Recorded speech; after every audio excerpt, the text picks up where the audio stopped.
promoting and protecting the interest of all Ghanaian students, both home and abroad.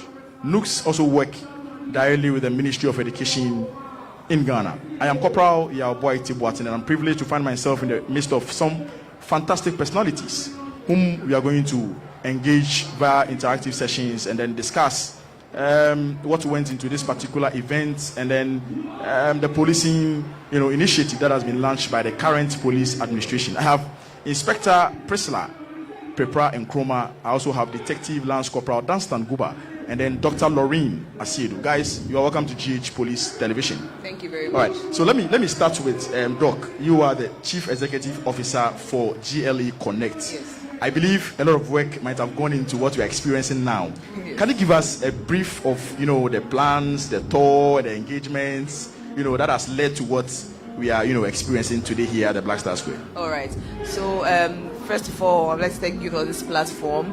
Leavers Party in the Park was formed as an edutainment platform. We wanted to use the entertainment avenue to spearhead the raising awareness of crucial topics and educating our students on crucial topics that affect their demographic. And so for this year, we're targeting HIV/AIDS, and we partner with Ghana AIDS Commission to do that. So Ghana AIDS Commission is here today.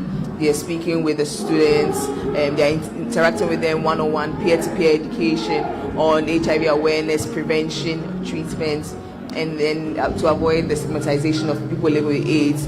We also wanted to talk about substance abuse, and so we partnered with the Food and Drugs Authority. So they are also here today to talk to students about tobacco use, opioid use, and misuse, and to drive home the message that you need to stay away from these substances.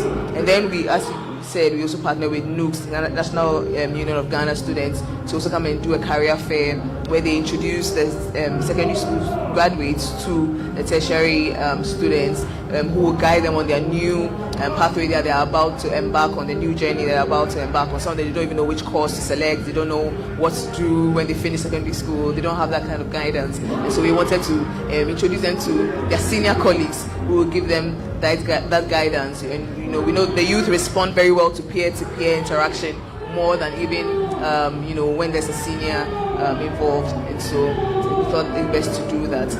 It's been a long road. We started this somewhere in February, and because the students were in school, we did school tours. We went directly to the schools, and then we partnered with High School Click to do that. And so we went to the various secondary schools to promote them and talk to them about Leavers Party in the Park. Then when you're done with senior high school, we have a great entertainment, basically a party for you to come enjoy with your friends. Some of them haven't seen their mates since they left junior high school or primary school, and this is a time for them to socialize. And some of them too, after they're leaving secondary school, they won't even see their secondary school mates again. They're going to universities all over the country. Some may even travel outside the country. So this is like the last moment for you to have fun with your friends, connect with students all over, and then not just have fun and go, but pick something from it, something substantial from it. And this is something that we're looking to run annually. Yes. That is a fantastic submission, Doctor. We are grateful. Our viewers are once again reminded that GH Police Television is live on DSTV channel 362 and other digital terrestrial channels. All right, Doc, to my next question. Are you enthused with the number of graduates that have turned out, for today's event? Looking at the kind of work or job that have been done in the previous month, are you okay with the number of students who are here today to have fun and also learn as well? We used an e-ticketing platform, even though the event is entirely free.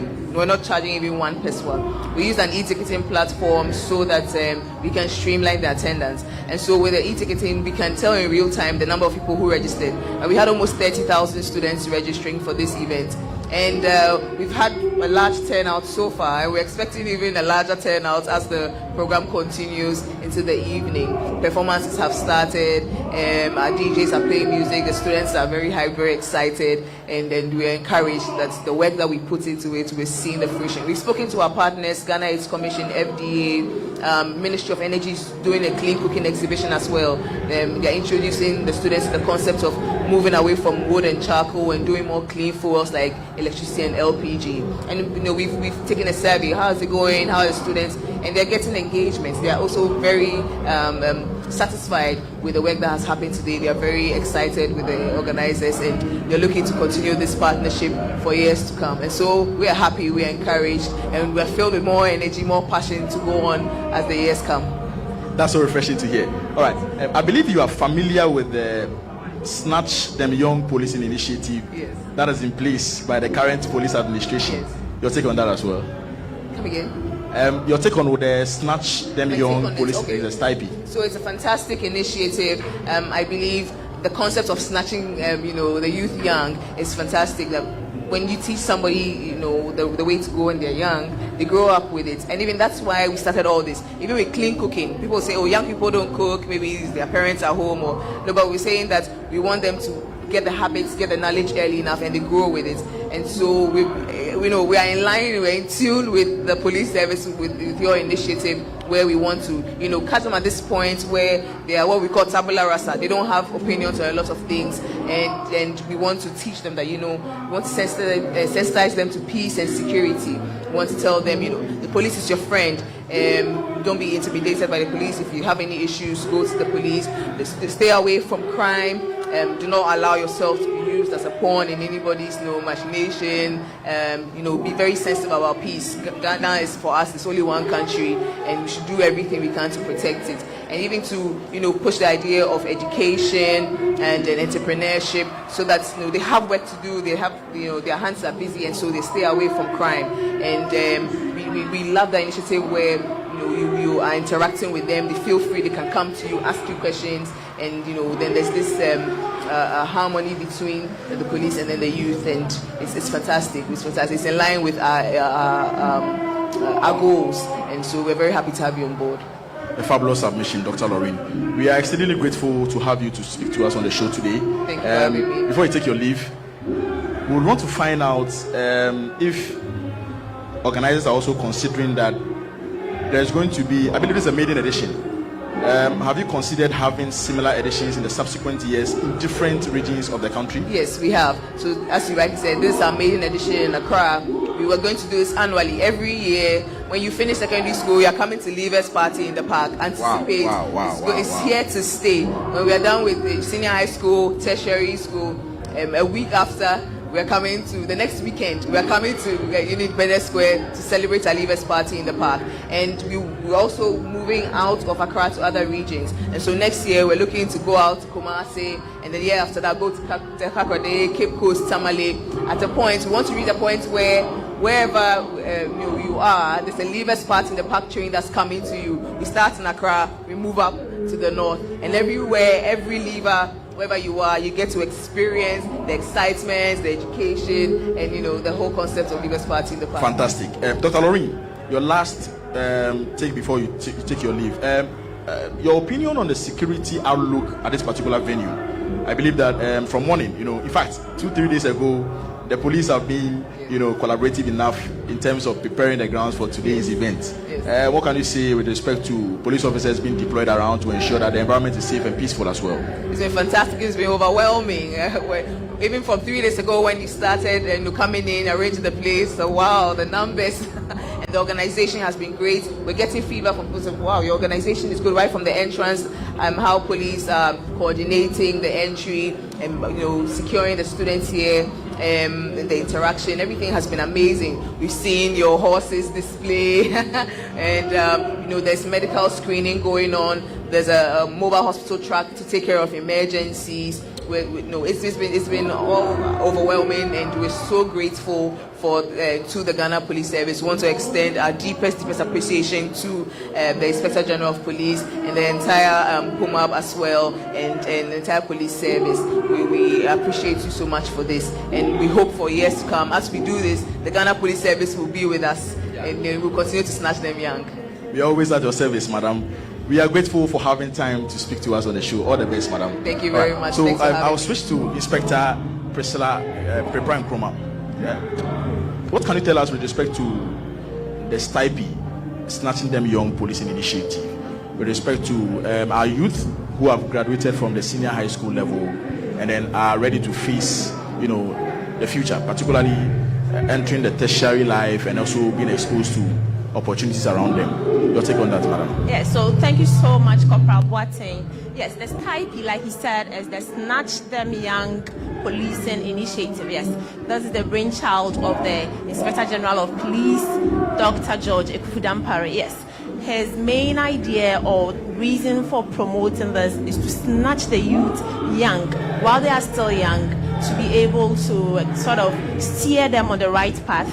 And not only that, and so for this reason, he goes out to schools, communities, together with PUMA members, and then interacts with them. He holds open dialogues with them, and to get their views, and also to get them to understand that the police is there for them, and that the police is their friend.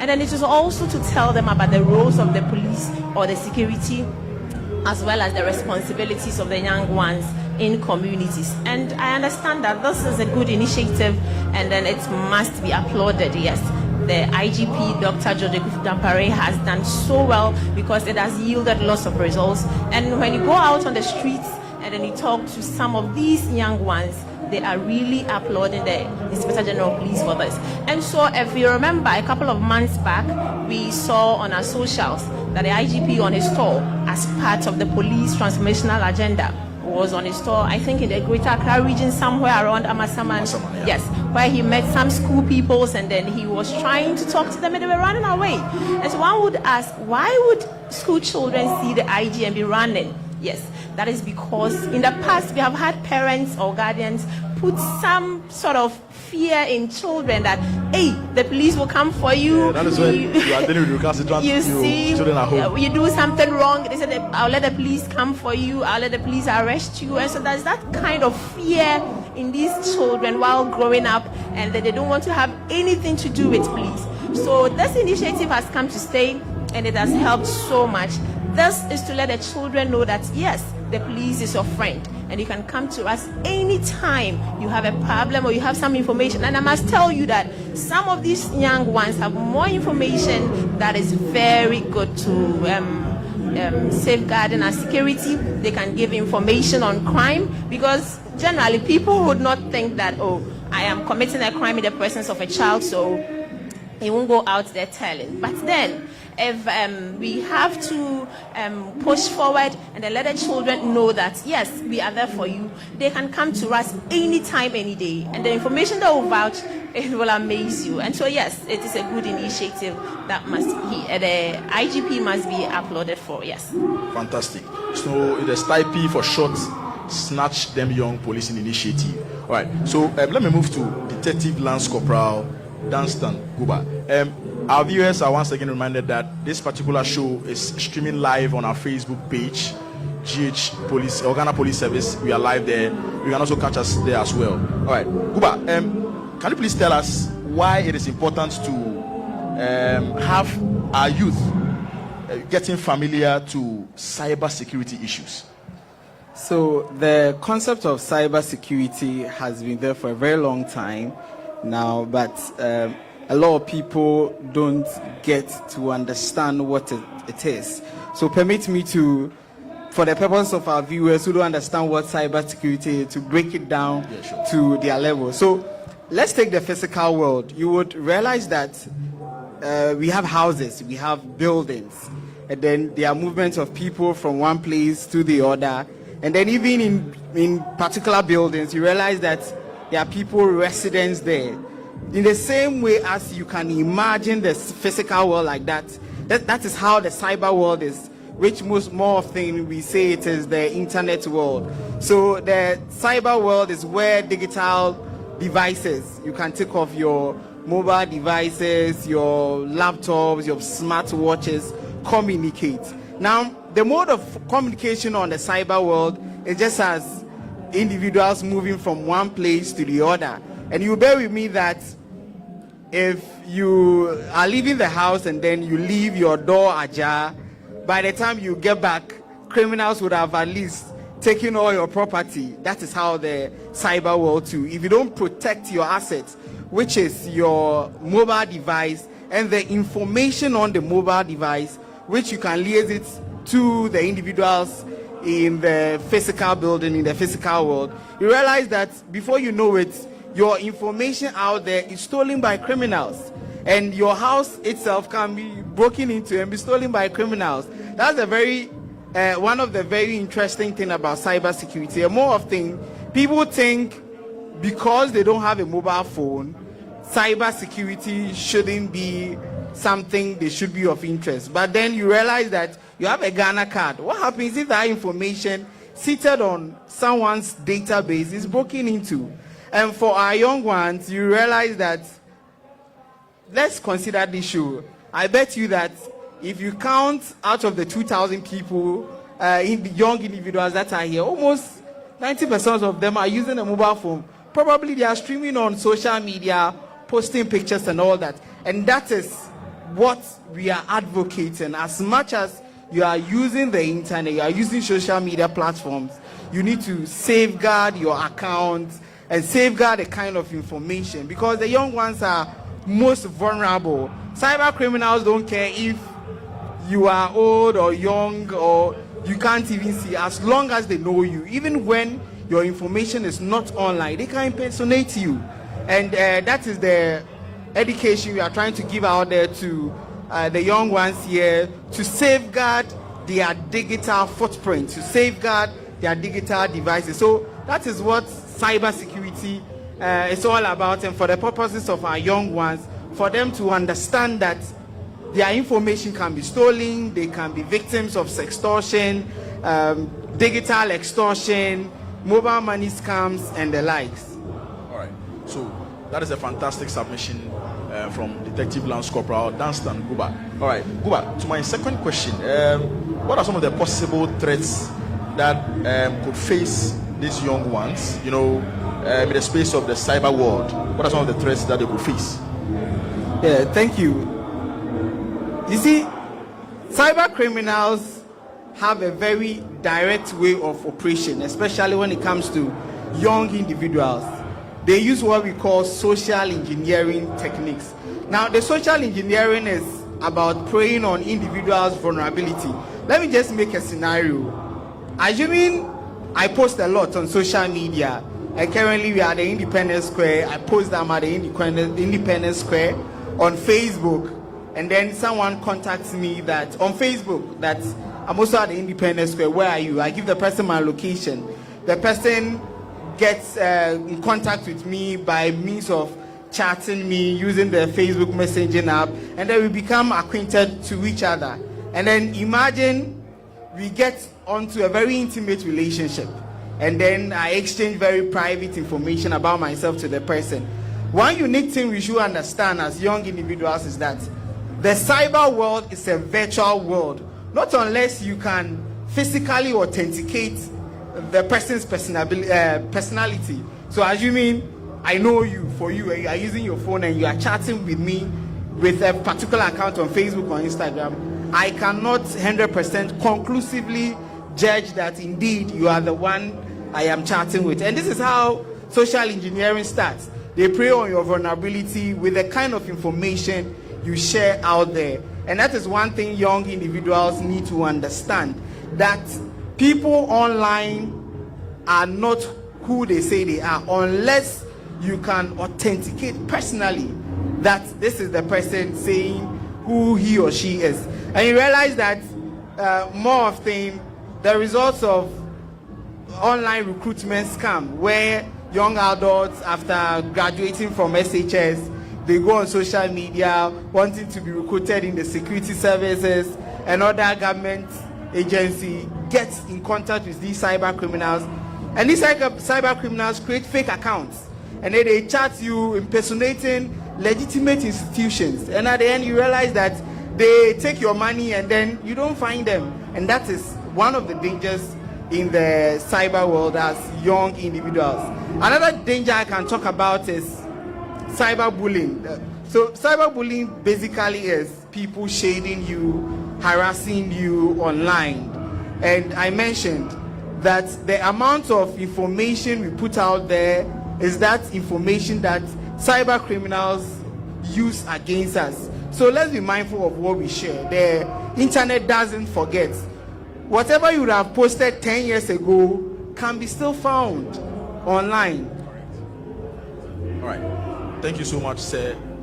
For viewers who just joined us, we are coming to you live from the Black Star Square here in the capital city of Ghana, Accra. GH Police Television is also live on DSTV channel 362 and then other digital terrestrial channels. There is an exhibition stand here, and then people who are present here are entreated to visit the stand. We have police officers there. We have police officers at the police exhibition stand who are going to take you through photos that have been displayed, where we have the Police Management Board, which is headed by the Inspector General of Police, Dr. Adodakofu Dampari, engaging with some youth and then some kids that the POMA visited, during the store in Accra and then beyond Accra. All right. So to Inspector Priscilla, we have a team of medical officers coming from the police hospital here to conduct free medical health screening to people who are present here. I believe this forms part of corporate social responsibility. Your take on this activity as well? Yes, and I must commend the Inspector General of Police as well as the POMAB members for this initiative. Yes, and so we are not only providing security to these young ones as they are holding their leavers party, no, but we are also providing medical health as well. Yes, we are providing medical assistance to anyone who feels any ache anywhere. Yes, and so a team of medical personnel from the Ghana Police Hospital, headed by Dr. Bafo Ewa, Assistant Superintendent of Police, Dr. Bafo Ewa, are here, and they have set up and are treating anybody that walks to their desk. It is not desk. Sorry, I beg your pardon. And so it is not only police personnel here who are walking to their desk, no, but also extending their services to anybody at all, including the young people who are here. And so I think this is something that must be commended. Yes, we understand that in gatherings like these there can be emergencies and all, and so not only have the police hospital personnel set up here, no, but we also have a mobile medical vehicle that is on standby in case of emergencies. And so yes, it is a commendable move. Yes. All right, so we have the police medical van here, as well as officers coming from the police hospital to offer free medical health screening. Very soon we'll have Dr. Bafo who will join us in studio, and then we'll ask him some few questions with respect to the ideas that went in before we had the setup here. All right, to Guba, my last question. What are some of the cautioning words you can give out to these youth? In this modern day and age, that we live in a global village. Yes. And as you indicated, most of them are users of mobile devices. So what are some of the advice that you can give them with respect to, ensuring that there is sanity in their cyber way of operating? Yes, so you will bear with me that right now, if you go on TikTok, let me just use TikTok as an example. You realize that the most viewed videos are the videos that are being created by these young individuals.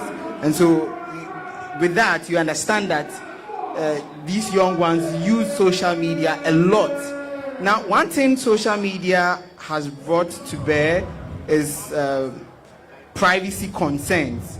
And more often, these young individuals do not read what we call the terms of services of social media platforms. This is to all Ghanaians. I mean, when we log on to any online platform, we do not read terms of service provided by the custodians of those platforms. And you realize that if you don't understand some of the privacy concerns on those platforms, you are not able to adjust certain settings on the platforms. And so cyber criminals feed on those information you put out there. So imagine you do not know that there's something called two-factor authentication that provides an extra layer of security on your account. So once you have your email address and your password for every social media platform, the platform provides what we call two-step verification. So two-step verification is just another code sent onto your email or your SMS, and that is to verify that indeed you are the one logging in, and that is how it works. If you don't read these terms of services, you will not know. If you don't read terms of service, you don't even know that you can adjust your settings in such a way that when you post anything on social media, just a few number of people can just see it. And so my advice is that young individuals should adapt reading terms of services of social media platforms. When you get onto any social media platform, try to go to their terms of service, read some of the settings that you can change to secure your information. Remember, whatever you share online stays there forever. The internet doesn't forget. And it is this internet information let out there that these cyber criminals use against us. And so do not be surprised if you share a picture and then tomorrow you see the picture elsewhere being used to scam other people. Is because you have freely made that available. And so that is my advice, to be very mindful of what we share and then be concerned about privacy issues. And for parents to, you realize that you give your mobile devices to your wards for online classrooms and other stuff. Please have an open communication with them. Whenever you give your phone or mobile devices to them, let them tell you what they've come in contact online. More often, we don't do that. And so even when they encounter adult-related materials, they are unable to share it with us. So I think once we do this for young individuals and for parents and guidance out there, we'll be able to at least minimize the spread of cyber crime within our own families and among our own loved ones. Fantastic. I believe many people read, but then the large public or the public at large is entreated to read more, as the cyber expert is telling us, in order to understand the terms and conditions before we sign on any website or any link. All right. So we have Dr. Bafo Ewaina. Mr. Doc, you are welcome to GH Police Television. Thank you very much. All right. So please tell us the idea behind bringing the whole facility to the Blaster Square, and then your expectations as well. Okay. Good afternoon to all viewers. So as part of the services being provided by the Ghana Police, the medical team is one of the vibrant arms of the police service in delivering quality service and healthcare to the people of Ghana. And so for a program such as this, a team has been mobilized from the hospital primarily to come and provide both medical cover and then to help screen the participants as well. So we are about a team of 15 personnel here. We have a doctor, we have nurses, we have a pharmacist, we have our lab technicians with us. And basically we are performing two functions here. The first is a medical screening or outreach. And so we are checking for blood pressure, hypertension, diabetes, and we are checking for hepatitis B, we are checking for retroviral infection, which is HIV/AIDS. We are also checking for malaria and any other basic screening tools that we do on our regular screenings. So when you come there at the table, we will go through a process where we register you, we check all those things for you, and then after everything, you see a doctor who explains into detail everything you've done for you, and then also assist you if you need any further medical care beyond the capability of the screening. If you happen to require any form of treatment as well, we have a capable pharmacy around with a qualified pharmacist who would assist you with medications for your basic treatment as well. The second part is we are providing medical cover in case of any emergency or eventualities. Any form of injury or any disease that may come up as a result of the function, we are prepared to mitigate and stabilize the patient. So we have our mobile hospital here, which is equipped with state-of-the-art facilities to help run just like a normal hospital should run. And then we also have an ambulance on standby.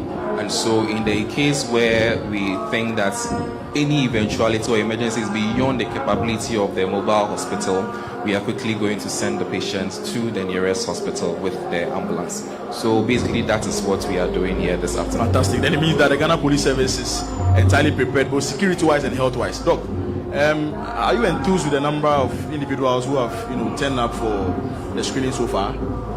Yes, so far the numbers have been very encouraging. Right from the morning when we set up, people have been trooping in, and then we've been screening them as well.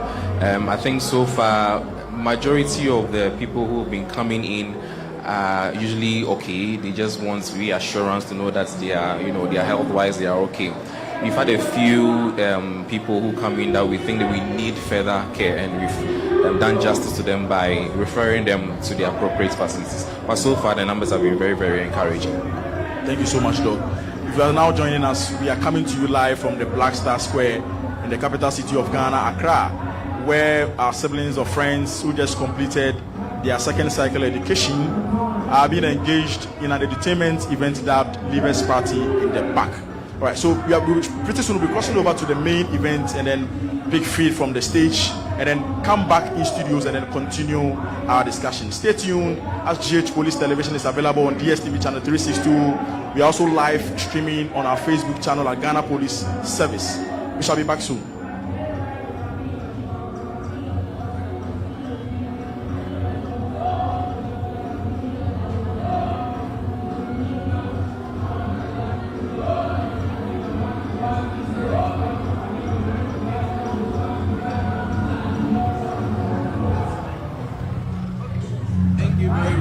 Thank you too, dog. Thank you for coming. For us.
Nice one.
Shout out to our partners, High School Click, NUGS, Ministry of Energy, Food and Drug Board, Ghana Police, Joy FM, Hits FM, UTV, and all the media partners, Pella, drinking water to as well.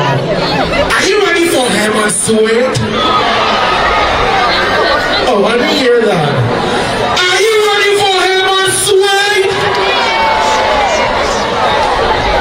Alright, so yes, we're still making it happen. Please, once again, on my left side, on my right side, there are lots of vendors over there. You can get all kinds of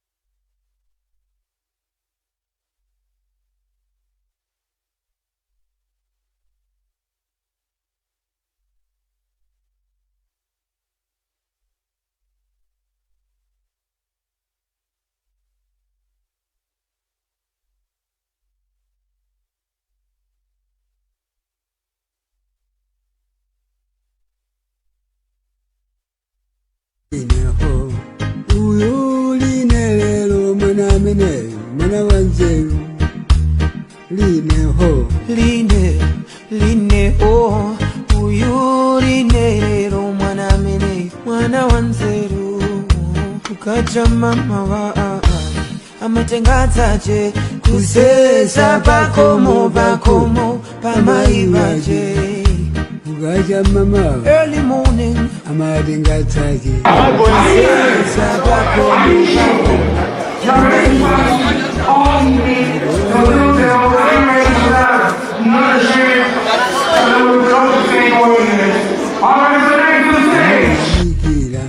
akutirine rero mwana wanzeru magolo ali amuyamikira akutirine rero mwana wanzeru line ho uyu line rero mwana wanzeru tinde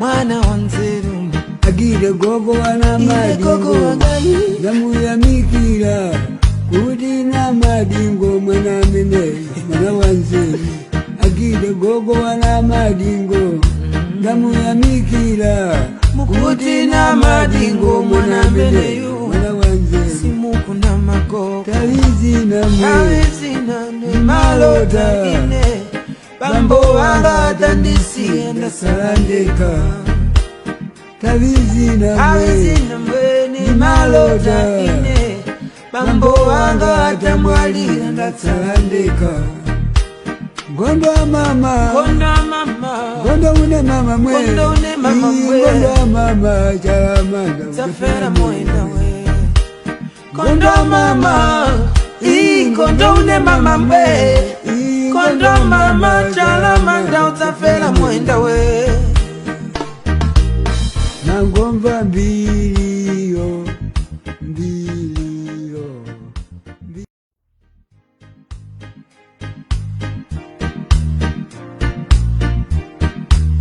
line ho uyu line lelo mwana wanzeru line ho uyu line rero mwana wanzeru ukaja mama wa amatengadzaje kusesa pakomo pamaivaje ukaja mama early morning amatengadzaje kusesa pakomo lamaivaje magolo ali amuyamikira akutirine rero mwana wanzeru magolo ali amuyamikira akutirine rero mwana wanzeru line ho uyu line rero mwana wanzeru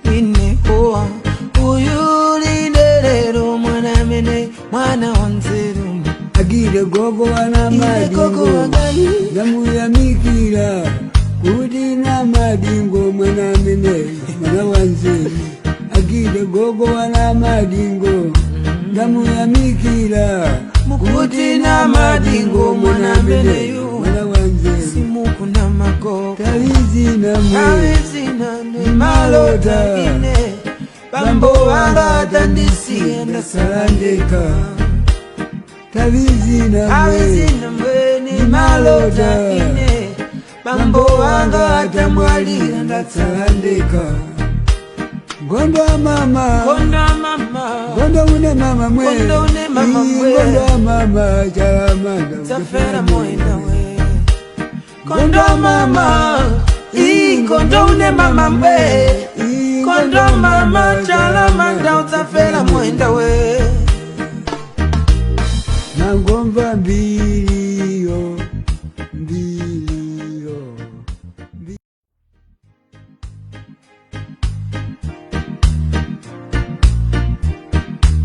Line ho, uyu line lelo mwana mene, mwana wanzeru. Line ho, uyu line lelo mwana mene, mwana wanzeru.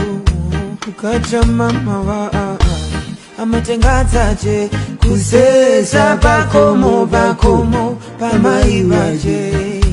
ugaja mama, Early morning, amadengatake, kusesa pakomo lamaiwake.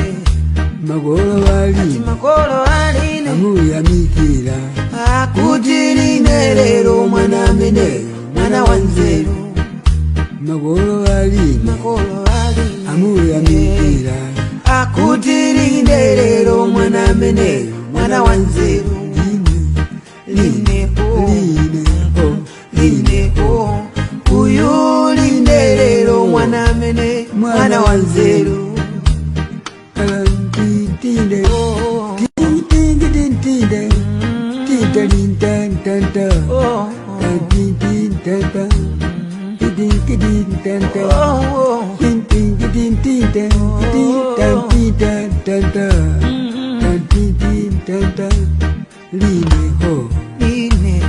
Line ho, uyu line lelo mwana mene, mwana wanzeru.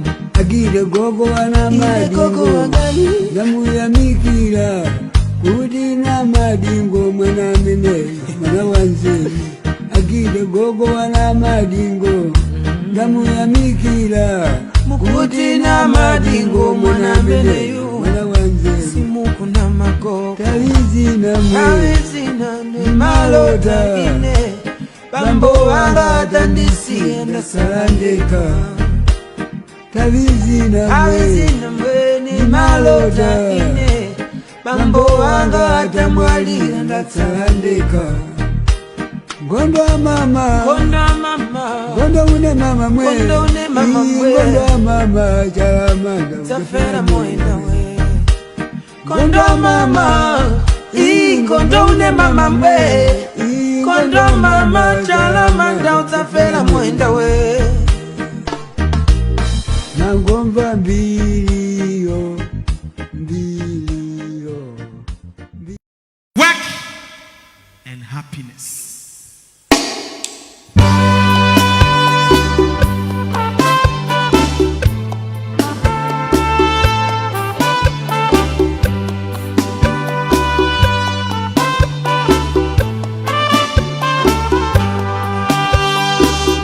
I will bring my best. You will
for beautiful Ghana.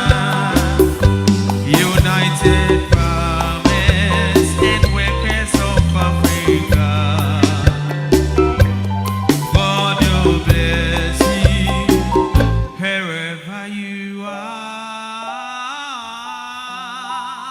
Where and happiness, yes, I must confess. All my fingers for beautiful Ghana. I will bring my best. You will bring your best. I will bring my best for beautiful Ghana. For beautiful Ghana. It depends upon you. You have to decide what you're supposed to do. Stop out.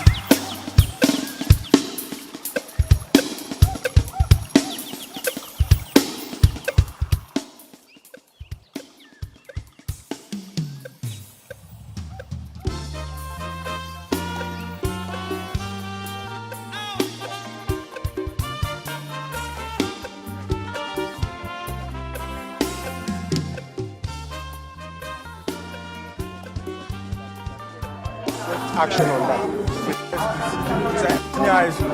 Senior high schools are also part of it. Even at the university, saw the students. At the university students, they are also part. The youth cash across. We are just where? Which school? All right, no problem. I'll draw your attention to that. Right? Okay. We'll visit you. Don't worry. Okay.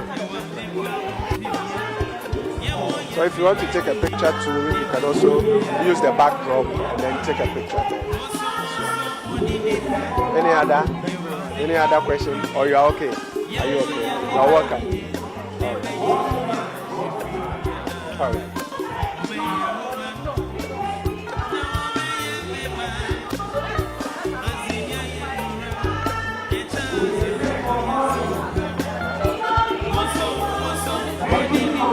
Inaugurating a program. So I hope you understand everything that I'm saying, right? So all these pictures are depicting the friendship we want to create with the IGP. All right? So as you can see, we have them on the horses. Okay? We have them on the horses. They are all happy. This is the time when IGP is touring most of the schools, okay, to engage them. We want to know what they are doing. We want to know their problems so that we can solve it. Do you get it? We want them to have a feel that the police exists because of them. We exist because of the community. And the community exists because of us. We represent the state. I hope you understand that the police is the state. We make the rules.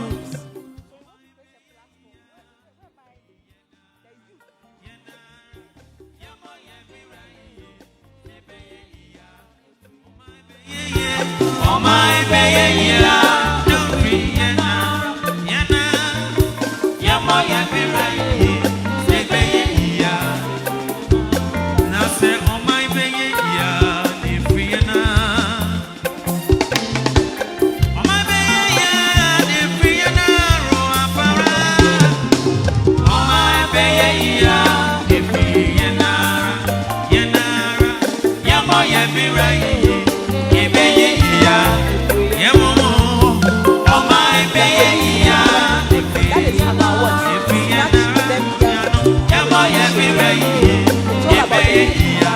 That's our concern. Yes. So as I have taken you through, all the pictures here are depicting what friendship is about. Okay? So you see the police, don't be scared to get close to the police, but rather what? Go to them, because we are in for you. Okay? This is what the IGP want to what? Instill in the youth. We want to take out the fear from you. We want you to believe that we are for you and you are for us. Okay? Alright, so let's go to the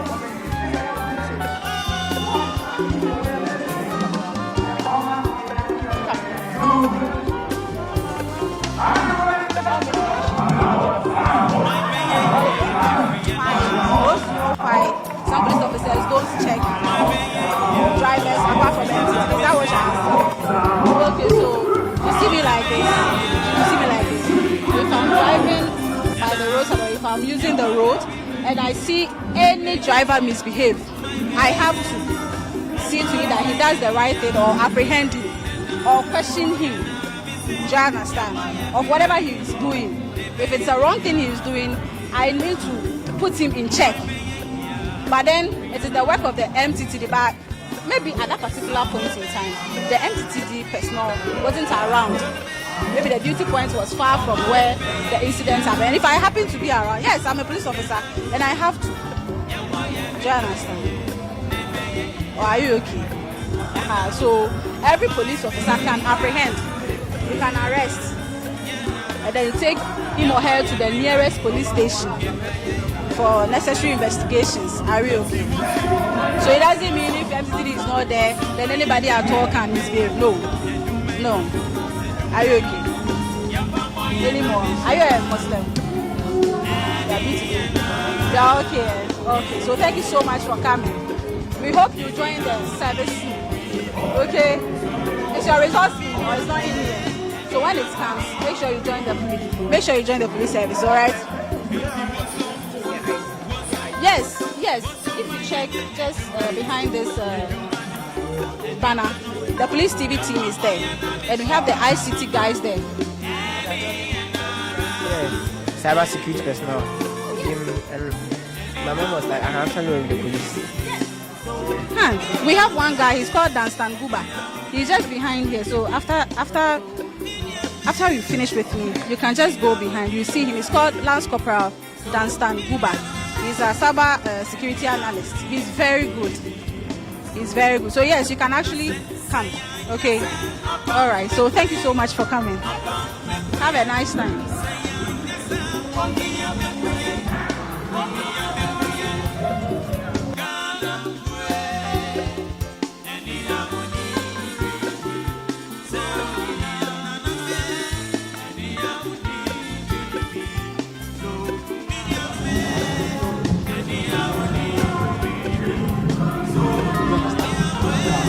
So, as I said, we have different units and departments, and if you see people like that with any kind of tag by the right hand side, it also depicts a certain kind of training that the person has gone through. So, if you see something like combatants, sound like when people go for training at Humunya, there's a place called Humunya, Ghana Police Service, you go through various kind of training, maybe from anti-terrorism training and stuff like that. So at the end of the day, we get those badges to tell where you're also coming from. You know, sometimes you meet people who have MPD, different units. So he was also talking about the ranks. So the ranks we have from the constable, you know, we have one, things like one, but there are others that have any competition. For one, like this, it's called Lance Corporal. For two, it's called Corporal. For three, it's called Sergeant. Then there's similarity that we have in common. Or let me say the thing we have in common for the constable to the sergeant is for the fact that we have a red lanyard. But for the inspectors and chief inspectors, they have something like a blue-green lanyard. So for the inspectors, they have a star in a rectangle kind of shape. So inspectors have gray bars, which have rectangles in those bars. You understand? Then there's a rank called chief inspector. They have 4. So after that, you become commissioned by the president to become a senior officer. So the senior officer starts from ASP. So for instance, ASP means Assistant Superintendent of Police. So they have 2 stars over there. So that right behind me, that's the ASP. That's from the rank of senior officers. So from there you go to DSP. That's from DSP. They have 3 stars. Then so we have from DSP we go to something we call SUPO. That's superintendent. So the symbol of their rank is like.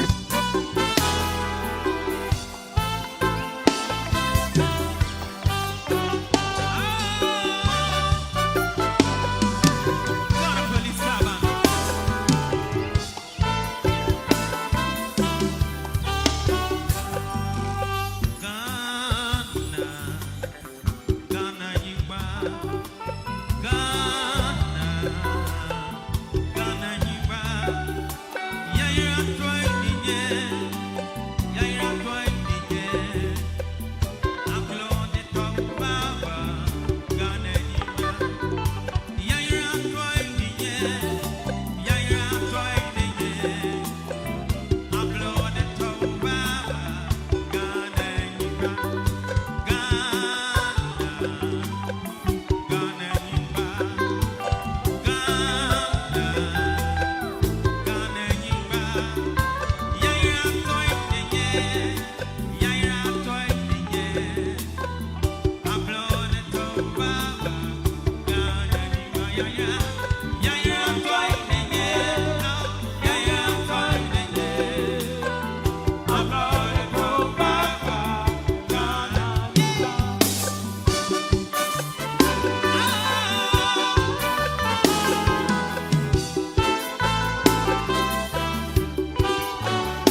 Them Young Policing Initiative, the Ghana Police Service is in partnership with the Ghana National Union of Ghana Students, NUGS, to hold an edutainment event for our SHS graduates, through career exploration and then skill development. But before we continue with our discussion, we are live streaming on our Facebook page, Ghana or GH Police Service on Facebook. I'm going to read a few of comments coming in on our Facebook channel. So this is coming from Prince Newton. He says that I never knew police have such intelligence people. Where were they hiding? These three presenters are very, very good. The sad thing is other stations will steal them eventually. This also coming from Bridget Babana, who says proud moments as Ghanaian. This is so refreshing to watch. Kudos GH or Ghana Police Service. Bemo Divine Boniface also says that Ghana Police Service, you can do a lot, but you've waited for so long. I'm sure they just recruited these brain people to host their show, or maybe they brought them somewhere. I've seen security people hire other people to help them. See how beautifully the lady presenter speaks? The man in the middle speaks. The man in the middle, like he hosts BBC, and then the cyber guy, like he's a professor. I won't be surprised they can't even pay them. This is the kind of education we want to see in Ghana, especially on grooming the young ones. Dampari, please fix the police now. All right, so guys, these are some of the refreshing comments coming on our Facebook page, GH Police Service. I believe the entire public who are following our stream online are enthused with what is ongoing. Your take on this, Kuba? Yes, and so in particular, I want to address Divine Boniface's comment. Divine, we are not new, we are not from anywhere. We are police officers who I can say an authority that we've worked for 10 years, some 16 years. And so we were not brought from anywhere. We are police personnel indeed, yes. And then also we are paid well, yes. And so it is not like anybody brought us from any station or anything. We are police officers. I also want to address that this is just the beginning of things that you are yet to see. We have some fine brains in the police service, and you can see that exhibited in our boss, the IGP. Yes, he holds a doctorate, and so yes, he's a brainy person, and everybody that is working under him is improving themselves. Yes, and so we are police officers, and we were not brought from anywhere because of this program. And so if you've been watching GH Police TV, you'll be seeing more of this, and I can assure you that we have some fine content for you. Do enjoy us. Absolutely. We are officers in the Ghana Police Service. We have been paid, or we are being paid well. We are not recruited from somewhere. This forms part of the transformation agenda that has been put in place by the current police administration, which is led by the Inspector General of Police, Dr. George Kufu Dampari, by the establishment of the GH.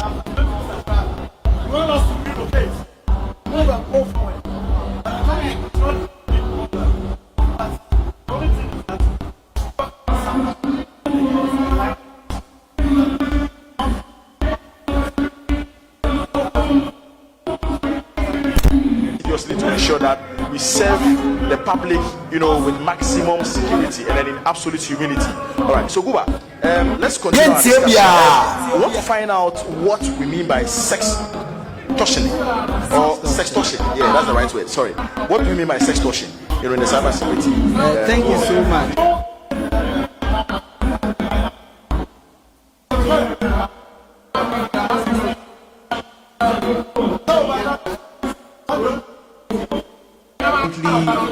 Or under duress, using other means, dubious.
To let you understand that if you do not send the money, indeed they can send the news out.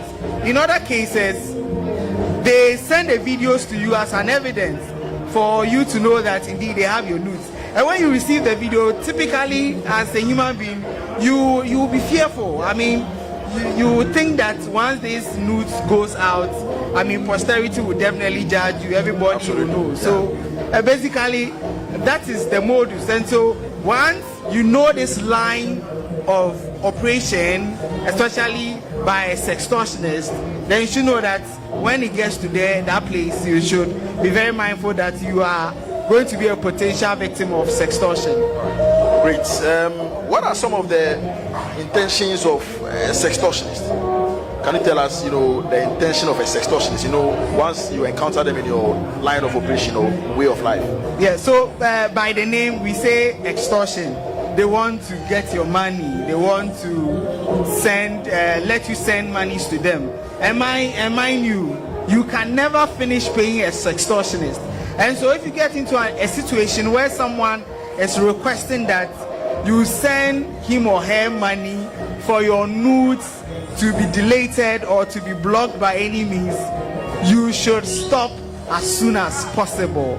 Most importantly, it is important that you inform your guidance, and particularly to the police.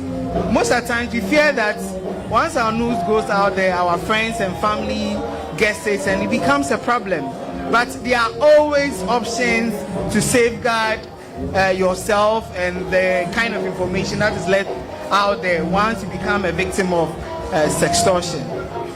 All right. So, Kuba, for instance, if I happen to fall victim to a sextortionist, how do I get out of the grips? Let me put it on record that one of the playing ground of sextortionists is what you can say social media. Not only social media, online gaming room and online private chatting platforms. WhatsApp is a very private form of message because WhatsApp is encrypted. Somewhere last year or last 2 years, there was a publication by WhatsApp that the message you share with your friends are encrypted. It means that the message do not go out. And so these extortionists, when they get in contact with you, always want to move to a very private platform for communication. And so they might meet you on social media, Facebook, Instagram and the like, and then move the conversation to Snapchat, Signal, or let's say iMessenger, or even WhatsApp. And that is where they get you. Now, the first thing to do is that you should stop communication. Once someone tries to blackmail you with your very private information, aside that, inform the police as soon as possible. The police can do a lot when it is reported very early in terms of restricting the media files from circulation and getting the suspects arrested. And when a sextortionist contacts you to send money, always request for a local form of transaction. Requesting for a local form of transaction makes it easy for the police to track the person. Assuming the person is saying, send me money to cryptocurrency platform or any of the exchange platforms, it becomes a bit tedious. But when it's done with any of the local transactions, you can think of MTN, Vodafone Cash and the rest, it becomes easy for police to track the person. But most importantly, let's be mindful of what we share. Like I said, the internet is a virtual platform where a lot of people are there that we cannot authenticate. So even if someone texts you and tell you that, hey, I am your friend way back from school, or I'm in London, I am this and that, please do not engage in any form of private transaction, and do not do it in secret. Inform your parents and guidance, especially young ones. And these cyber criminals, they always want to look for loopholes, your vulnerability, and then prey on those loopholes. Yes. Fantastic, Detective Lance Corporal Danstan Guba, for the insights thrown on what sextortionist means. All right, so Guba, to my last question. What are some of the things parents can put in place to forestall sextortionism on their wards? I believe parents have crucial roles to play to ensure that their kids or their children are not exposed to sextortionists. So on every platform I get onto on DH Police TV, I always mention that parents should have open communication with their wards. There's a lot children and young adults keeps and do online. You have no idea.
Listen, Sadio.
Yes.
The rule of law, Kabi Mami Kabio, and patriotic victory.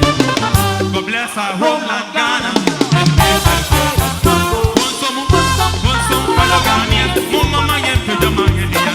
Bless our homeland Ghana and make us great and strong. Want some fellow Ghanaians, Mama and Pajama. God bless our homeland Ghana and make us great and strong.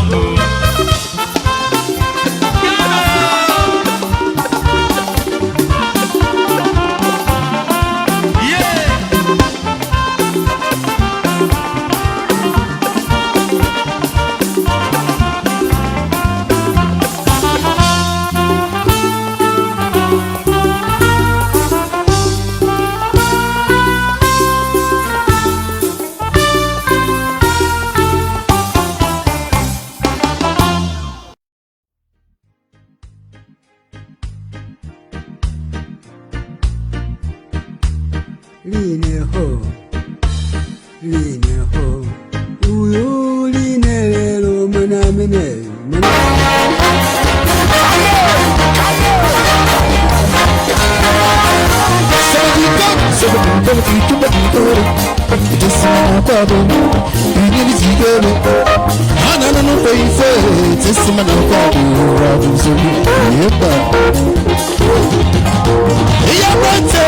Yes, man. I'm your brothers, yes, man. Nobody afraid, yes, man. Face in the book of peace, yes, man. And the people are the brothers, yes, man. I'm your brothers, yes, man. Yes, sir. Your brothers, yes, man. Nobody afraid, yes, man. Face in the book of peace, yes, man. So the people are the brothers, yes, man. Me a brothers, yes, man. I'm a brother,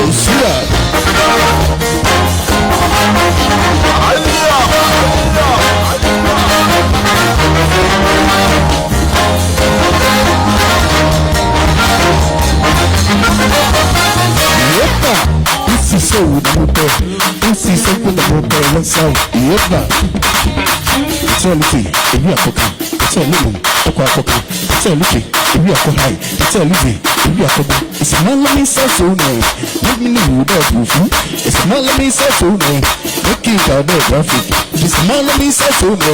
Let me know that it's not let me say so. About the massacre to the local war. When it's an about the mountain nature. And I'm your body. It's not the mountain nature. But I'm in the comfort. I see the decimal party. Yep. Actually, baby, that's very close up. In the hurricane, me and could be Sunday. I will hang closer. Let's see, Rabija. Let's go. Let's see, Rabija. Sing it up. Let's see, Rabija. Nothing more what will happen. Or those who do big job. Me now make on bap. Me now make on big job.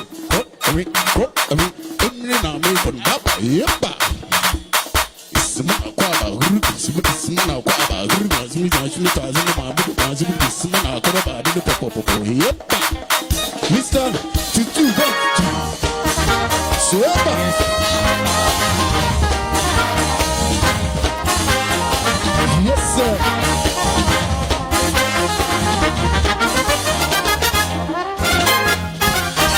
Yes, sir.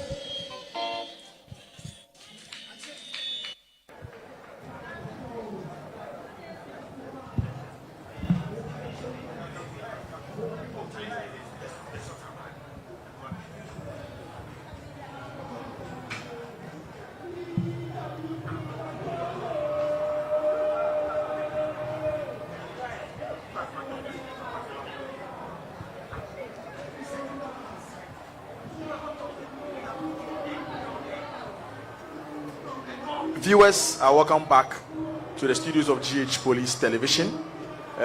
As we indicated earlier, if you are now joining us, we are coming to you live from the Black Star Square in the capital city of Ghana, Accra, where our siblings, our friends, our younger brothers and sisters who just completed their second cycle education are being engaged in an entertainment event dubbed Leavers Party in the Park. And as part of the Snatch Them Young Policing Initiative, which is in place by the current police administration under the leadership of the Inspector General of Police, Dr. George Ekufu Dampare. Police officers are out here to carry policing to the doorsteps of these younger ones. We are indeed accentuating the fact that the police is your friend, and therefore you have the privilege to walk to every police officer at any given time to find out any security issues or concerns that may befall you at where you find yourself. So we are going to continue with our discussions on the show. By this time, I want to look at the Momo fraud. We believe that this youth who will be transiting to the tertiary world, have individual Momo accounts. And then in the university, there is a propensity that their parents or what will be sending them monies, to facilitate their living on campus. So we want to find out the potential threats that may befall them during their life on campus. So, Guba, all right, let's discuss Momo fraud as this youth or these people will be entering the tertiary, landscape very soon. What are some? What Momo fraud? What it is? What it is, and then the threats, opportunities that is surrounding it as well. So, the concept of electronic banking or Momo fraud, as you would agree with me, has made it so convenient for people to transfer money to their loved ones. And as you rightly mentioned, these students, I'm sure even when they were in the SHS, they were still using this kind of mode in receiving monies from their parents. Now, when it comes to crimes or Momo fraud, it has evolved to a more sophisticated manner. So let me start with the genesis. Before, you would hear that there were crimes which some of the operations were in this line. Someone will call you pretending to be your relative abroad or a friend abroad, and then asking you to send him money, and that he or she is sending you goodies from abroad. This is where the concept of Sistenio landing came into being. So from there, people got to understand that once your friend or your relative is not in abroad, or you are not expecting anything from abroad, that means that whoever that will call you is obviously a scammer. Now, cyber criminals are relying more on the mobile money PIN, which is the secret key to your mobile money wallet. Just like the key to your padlock. Exactly. So it means that if you are able to take custody of your PIN and you allow it to be exposed to the public, I mean, you are endangered. Exactly. So just imagine you don't even use a strong padlock. It means that anyone can just free access to enter. Yeah, exactly. So the focus of fraudsters now is the mobile money PIN. Whichever way they would do to let you input your mobile money PIN on your phone or mention it to them is what they are about. And there are so many ways and means. So let me share a personal experience. Last week I was there and I received a message that MTN has blocked my account. And then a call came through and the person was from was pretending, let me just say for now, was from MTN. And the person told me that he wanted to help me reverse my blocked account. So I checked the number again. I realized that no, MTN will not call me using this strange number. So I quickly went to the MTN official website and checked the official telephone number.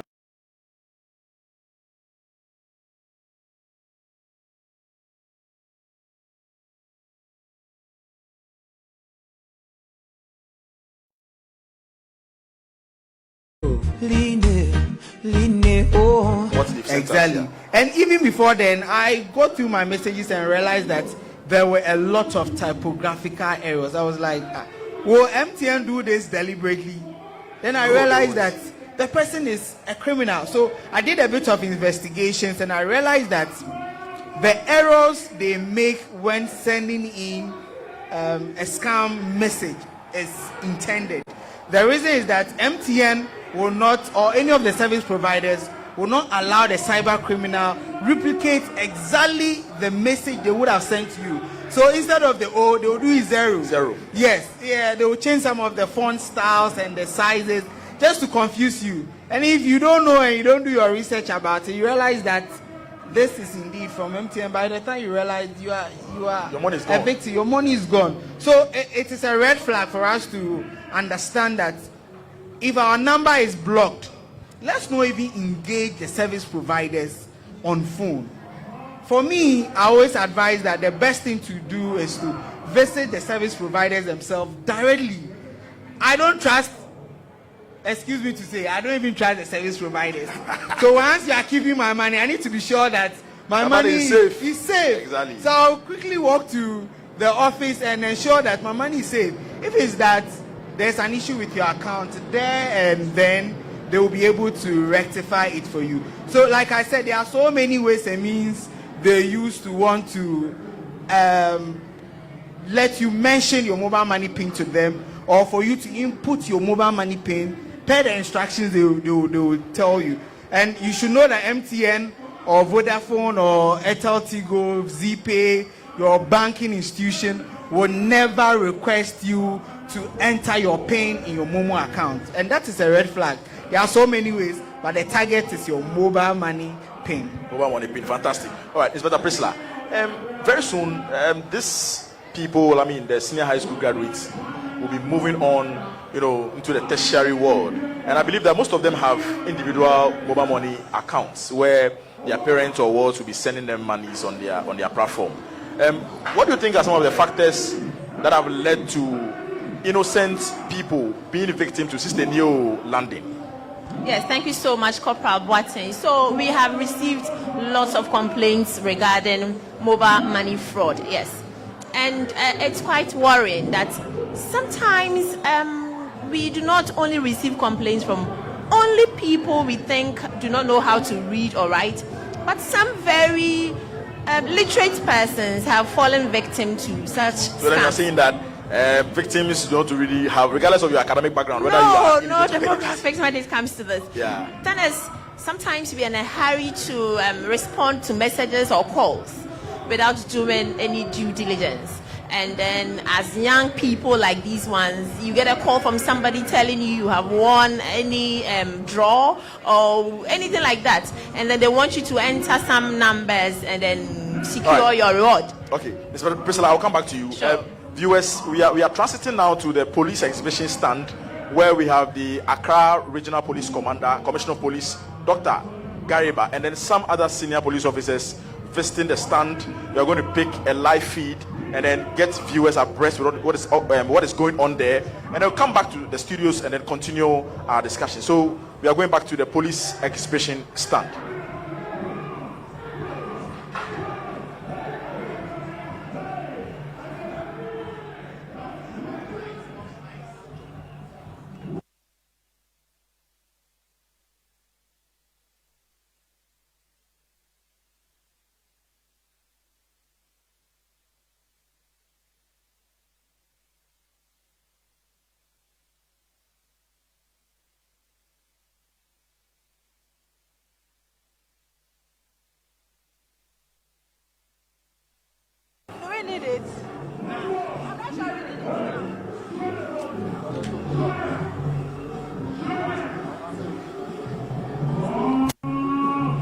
So, for instance, we asked the question about the K9 units. So, the K9 unit is also a unit under operations. That's the National Operations Directorate. Basically, you have two kinds of dogs under the K9. We have one of the dogs, that's for detecting of narcotics. That's heroin, weed, cocaine, whatever. And also, you have another one that's for detecting of weapons of any kind. Personally, I've worked with them on a highway before where, like, one of their duties is that stop and search. Can stop any car randomly, and the dogs will be made to go through the cars, the boot. For instance, if it's, let's say, commercial cars, those big cars like Marco Polo vans, STCs, those kind of buses, the urban buses, or even private cars, can just stop you randomly, and you all be made to come out politely. And the dogs will have to search through the cars. So just in case, it's a way of creating awareness on our street that you can also, be indulging in drugs or be moving drugs. It's illegal to even have drugs even on you in the first place. How much more to even thinking of moving it from one region to the other. So one time I was with them on an operation, and we came across. Like one of the dogs came across, it was sniffing one of the bags in an oven. I think it was on Kumasi, Takrade Highway, and the person's bag, we realized that the dog was barking at that particular bag, and the dog nearly, quote unquote, ate the whole bag. We had to stop the dog. We called the owner aside secretly, and I had to ask him what was in the bag, only for it to find out that the guy had heroin in his bag, tobacco. It was actually packed in a similitude like weed, but the guy told us it was tobacco. So he was apprehended on the spot, arrested on the spot, and he'll be processed for why he has. You have a lot of questions to answer to why he has that particular kind of thing on him. So we have the K9, and they also perform duties like stadium duties. Sometimes for shows and stuff like that, people come in who are high already with this kind of stuff, like maybe tramadol or whatever. You can't come for shows like this and you're on tramadol. You don't know what you're going to do next to the innocent person. If you also suspect that you were already high, quote unquote high, before coming here, you're likely to also detect those things around you. And for instance, if you also stop and search your cars and realize that you have a weapon on you, the dog also raises awareness to us. You stop and search, ask you questions. For instance, we only know that you are supposed to have only licensed guns approved by the Ghana Police Service. That's you have your lines on you. But randomly, the dog just detects the sidearm without any form of registration, any form of proper training, and it's on you. We are all not safe. You understand me? Yeah, so K9 is one of the units under operations. Okay. Horses, yeah. So that's basically the they are called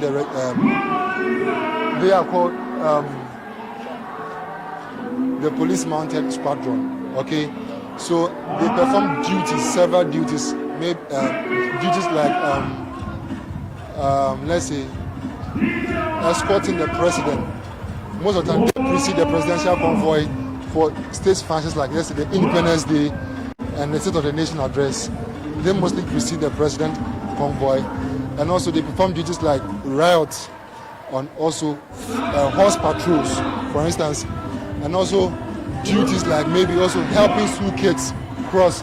You have some pictures over there. Normal days, on a normal day, it's kind of difficult. Normal days, kind of difficult for kids like to cross roads at certain places. But you see, for a driver to see a police officer on a horse signaling him or her to stop, for kids to stop, for kids to cross the road, you'll be forced to stop because kids have to cross the road after school or maybe before they go to school. I'm really clear on that. Yeah. So these are some of the pictures we have.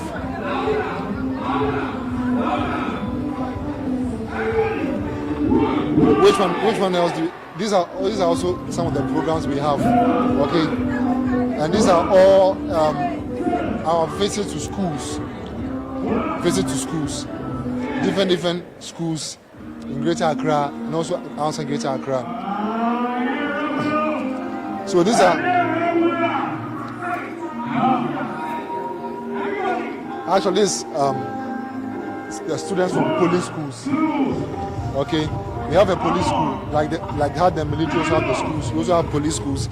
Some at depot. Yeah, it's a depot. So we talk to them and also it ends at that JHS. Yeah. Okay, so these are the senior officers talking to them in turns. Oh, no. Normal, it's a normal traditional education. That's from the GHS, from the crèche to GHS, then that's all. Then we are done. Okay. That's the normal formal education. Pepe.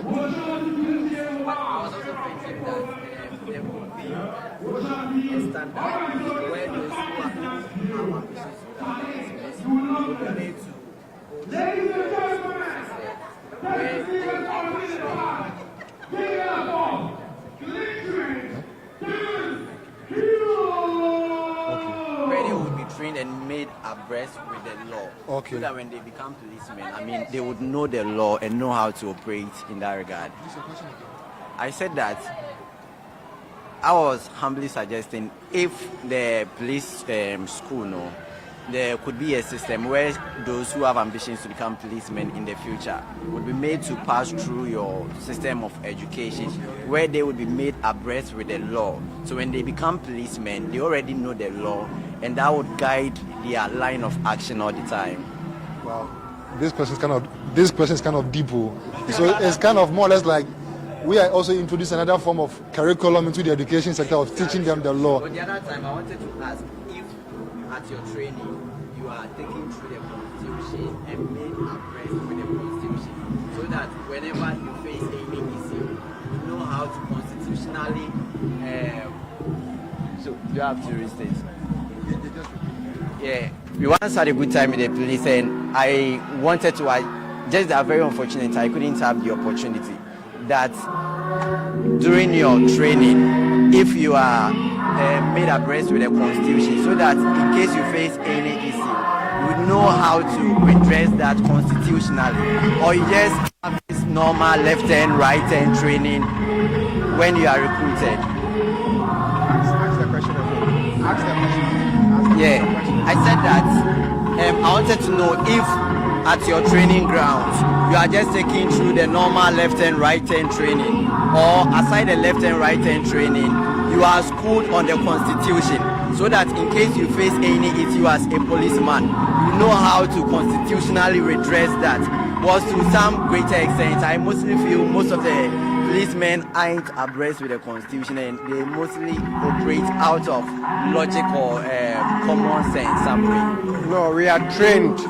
Generally, we are trained based on all the laws in Ghana, and the constitution is regarded as the parent law, the mother law. So every policeman is taking through the constitution. And as we speak, me, my copy, though I'm a senior officer, at the recruit level, the constitution that was given to me, I still have it in my room up to today. And even aside that, we still have refresher courses that have been organized for us time in and time out, just to also refresh our mind on what we call it, issues that are happening. If they are abreast with the constitution, why do they take one city? That is unconstitutional. So why do don't you say know it's the constitution? unconstitutional? Wait, you know when we talk about what you call corruption, bribery, and all those things, we as an institution, please watch. We cannot say that we are about around 40,000, 50,000.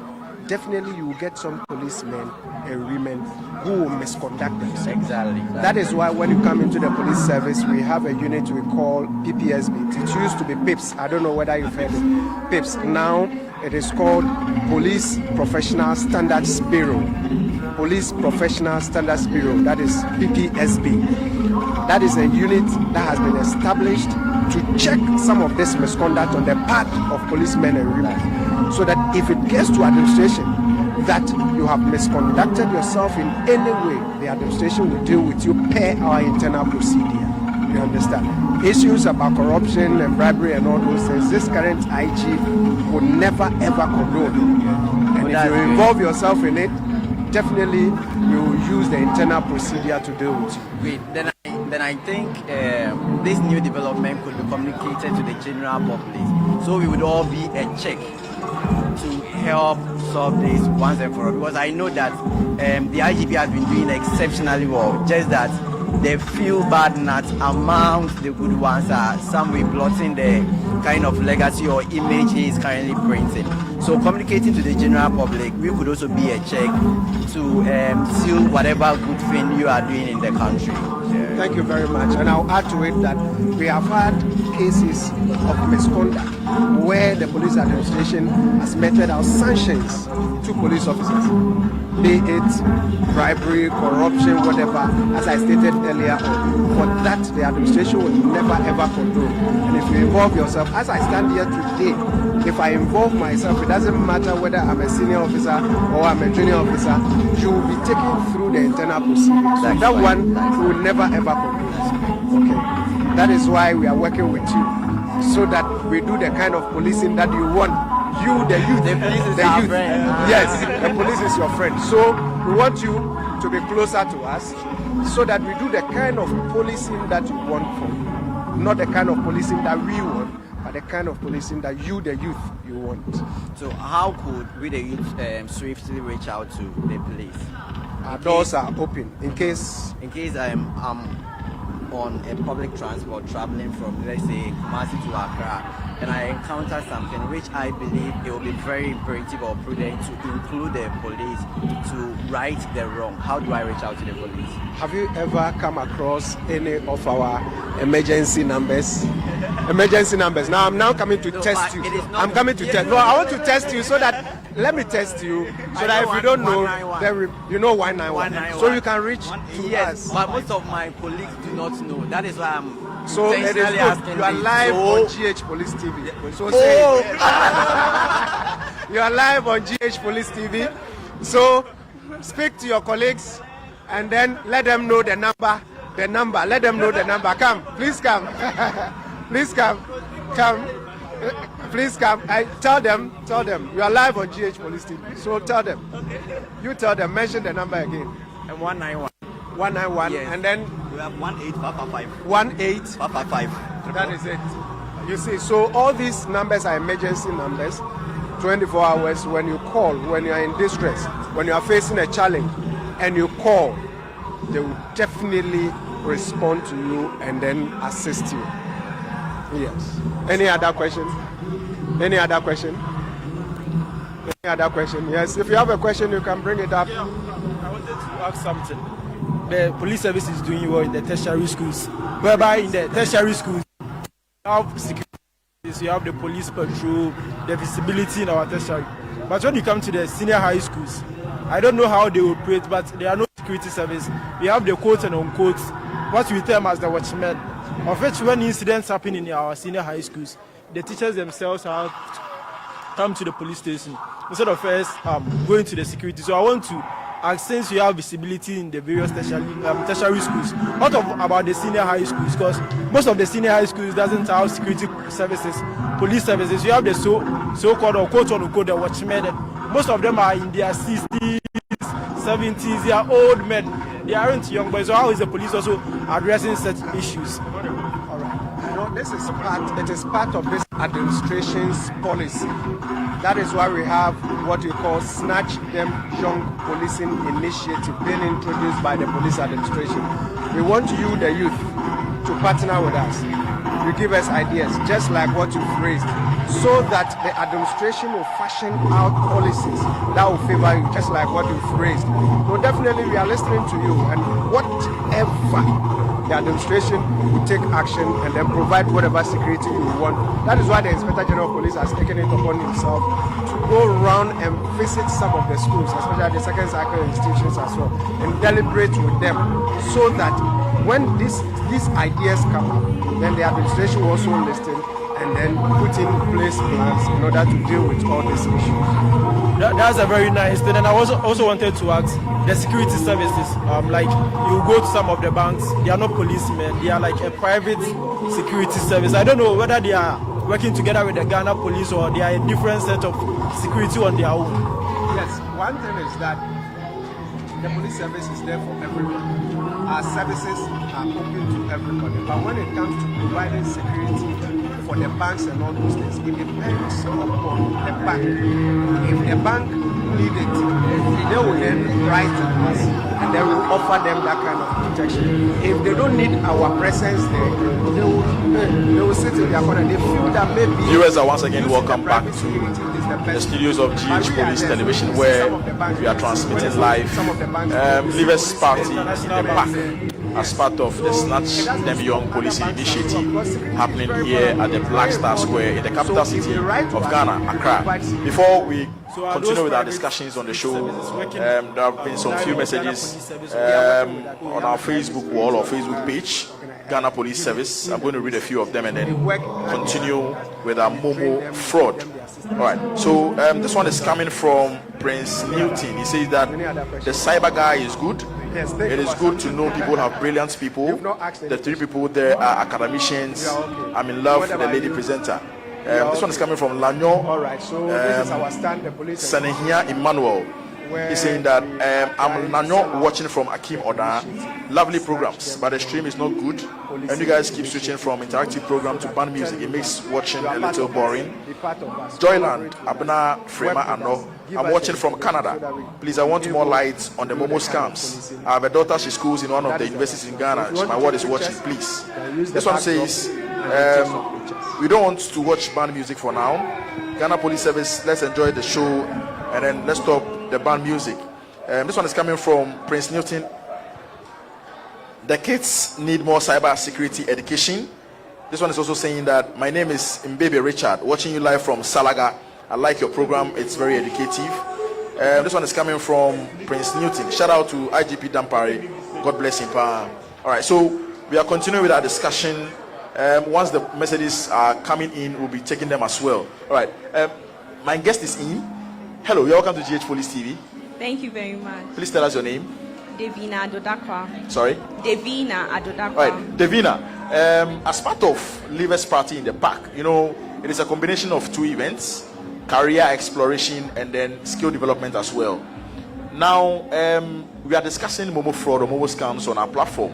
We believe that as an SHS graduate, you have dreams of pursuing your education in the tertiary universities or tertiary education as well. Yes. All right. So tell us your experience on Momo scam or Momo fraud, whether you've been a victim or you have colleagues who have been victims to, you know, Momo fraud, and then if you have any question regarding social media matters. We have an expert here, Detective Lance Corporal Dastan Guba.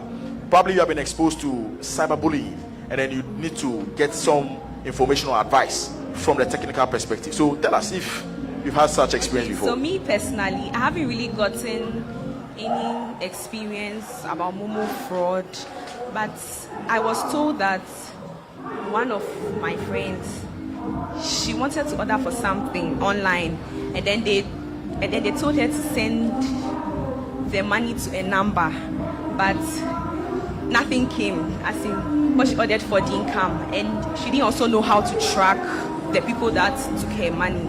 Yes, but me personally, I haven't really experienced anything of that. Fantastic. So we do want to find out, I believe your colleague or your friend will have been agitated, because she didn't know what to do at that material moment. Yeah, so Guba will come in with some bit of education on a particular instance, right? So, like you said, your friend was scammed. She bought something online and didn't receive the service. So this is the advice when it comes to making purchases online. Unless, of course, you know the office. So let's say you can think about Jumia, you know the office, right? Yes. You know Kiko, their office. But then for any other random online market which you don't know their office, please desist from making transactions with them. Now, the best advice is to pay on delivery, especially on Facebook, Instagram, and other online market space.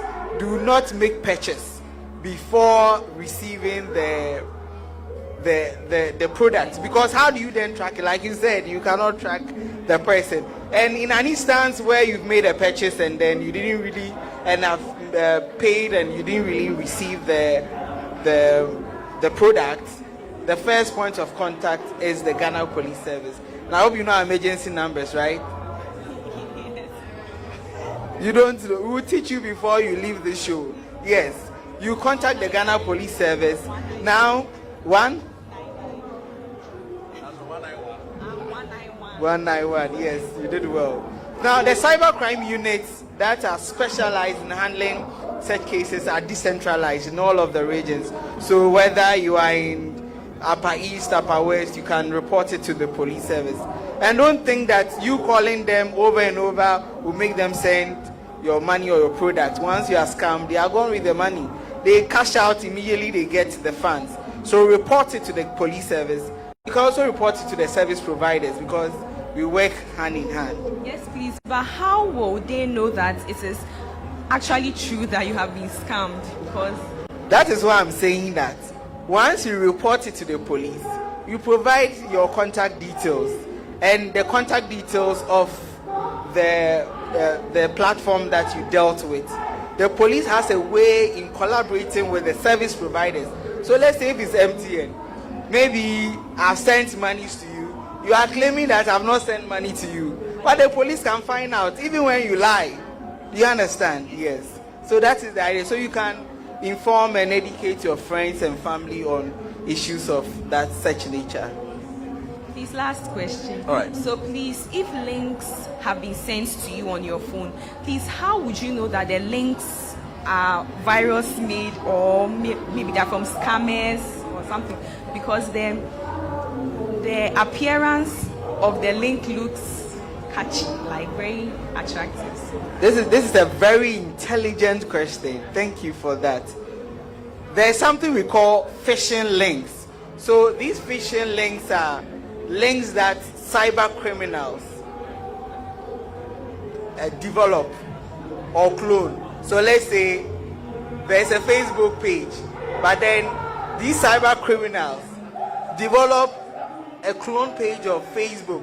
So to you, when you tap on the link, you may think that it is indeed Facebook, but it's a malicious link. Whatever you input there on the link, the cyber criminals will get access to it. So one of the best things to do is to use your instinct. When something seems too good to be true, if someone sends you a link and is pressuring you to tap on it, or if you're on social media and realize that there's a link and they're telling you that you've won an iPhone, have you done anything to win an iPhone? You haven't. So there is no need even clicking on a link. In an instance where your instinct tells you to click on the link, what you have to do is to verify the link. Is your mobile phone here? Okay, so copy this URL. It's a link I'm showing you. It's called virustotal.com. Virustotal.com. Virustotal.com. When you go to virustotal.com, you have a portion to copy and paste whichever link you would have want to verify. So you copy the link on that website, and if it is malicious, if it is a phishing, if it is scam, if it is a malware, as you said, if it's a virus, the website will tell you that indeed this is a virus. This is a very intelligent question, and I hope that you will share this education with your friends and family. Yes. And tell them not to click on links. Don't just go on social media and just be clicking on links and be tapping on links. It is a bad cyber hygiene. Thank you very much.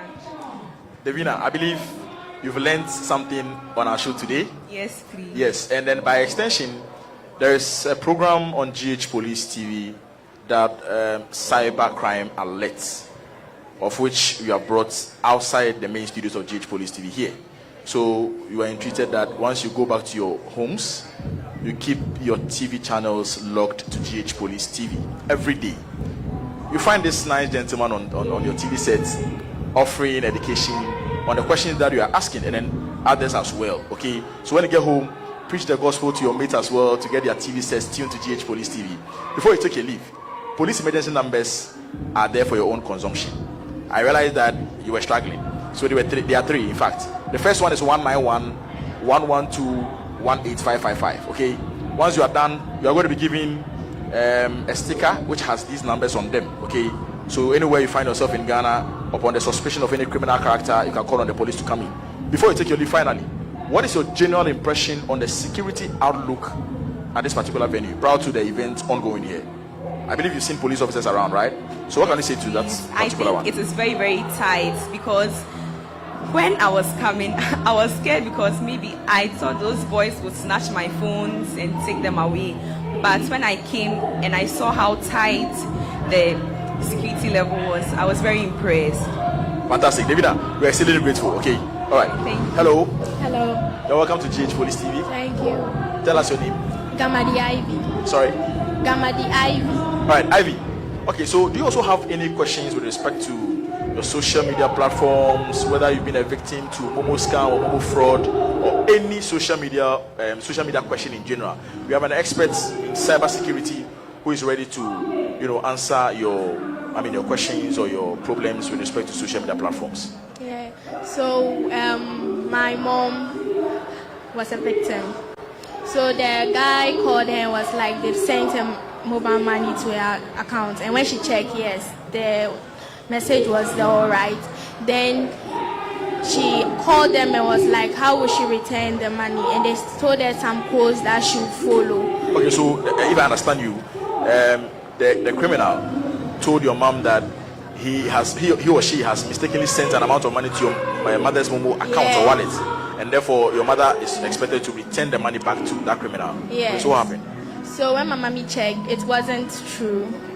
Then she called back and she was like, yes.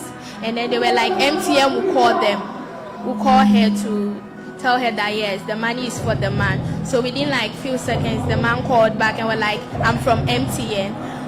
But I know that MTN will not call you unless you have a problem with MTN. That's when you call MTN. So I want to find out, like, how will you know that yes, this person is from the MTN or not?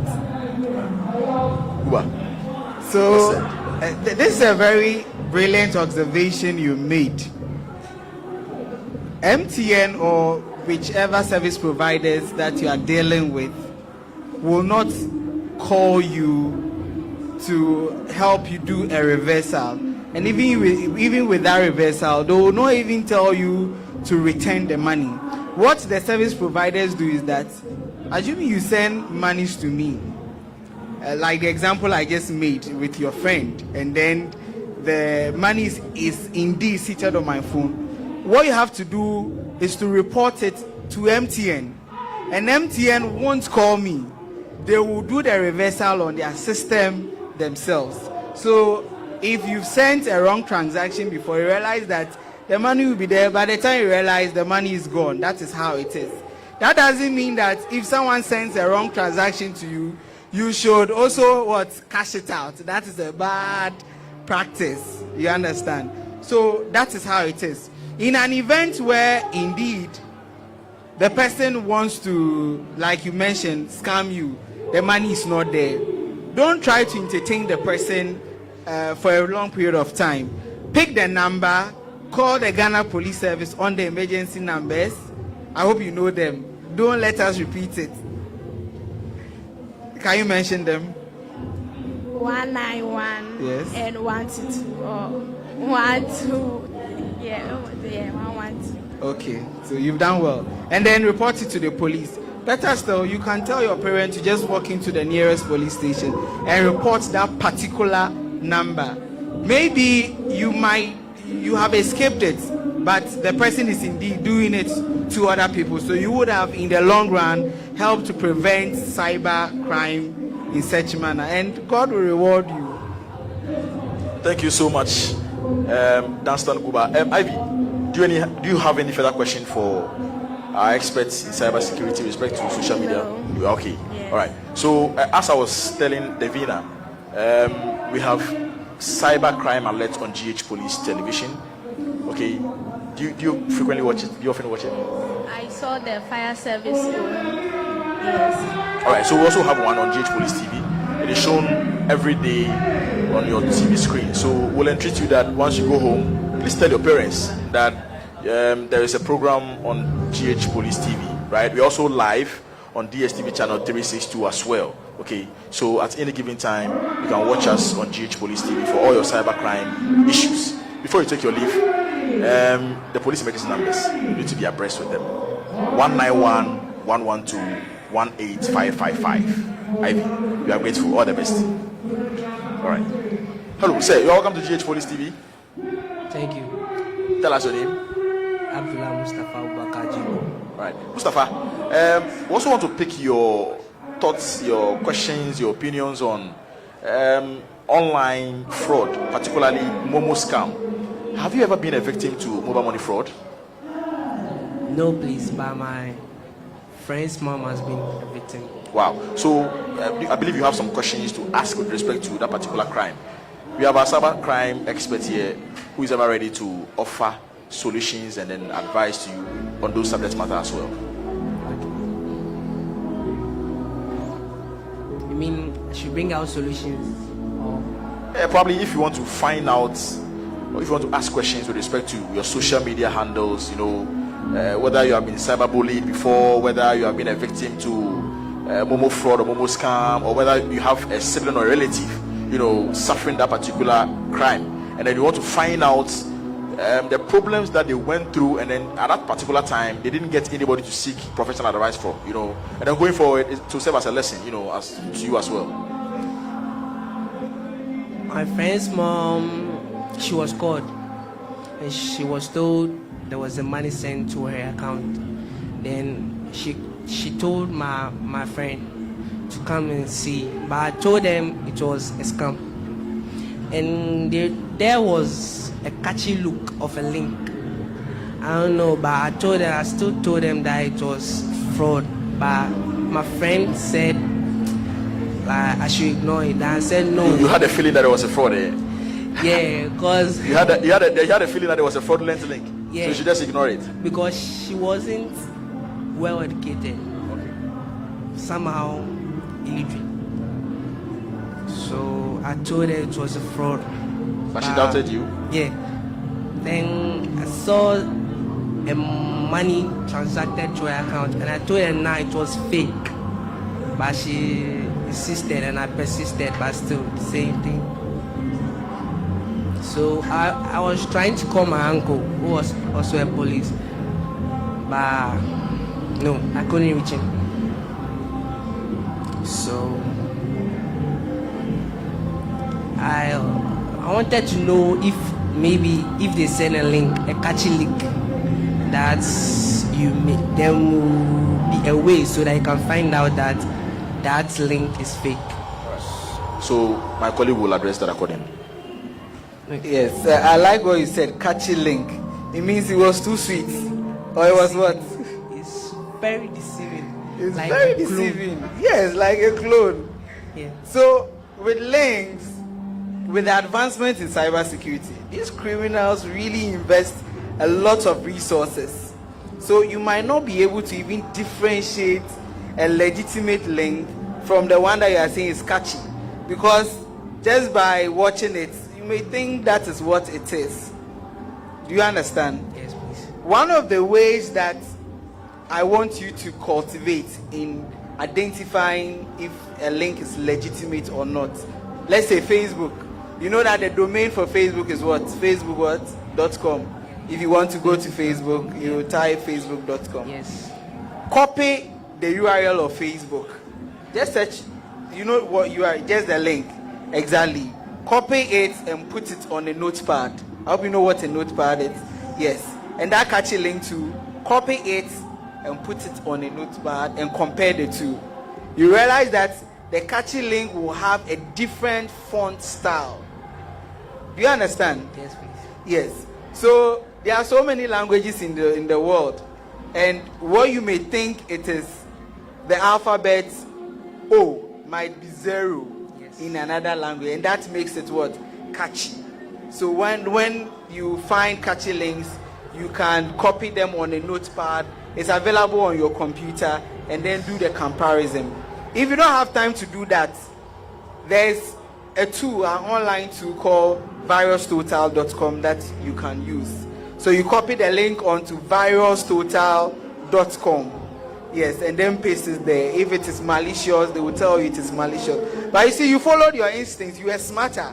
So you knew that, no, this one is fake. Yes, fake. Yes. So once your instincts tells you that this is fake, please don't touch it. If there is a follow-up message, screenshot the message, screenshot the link.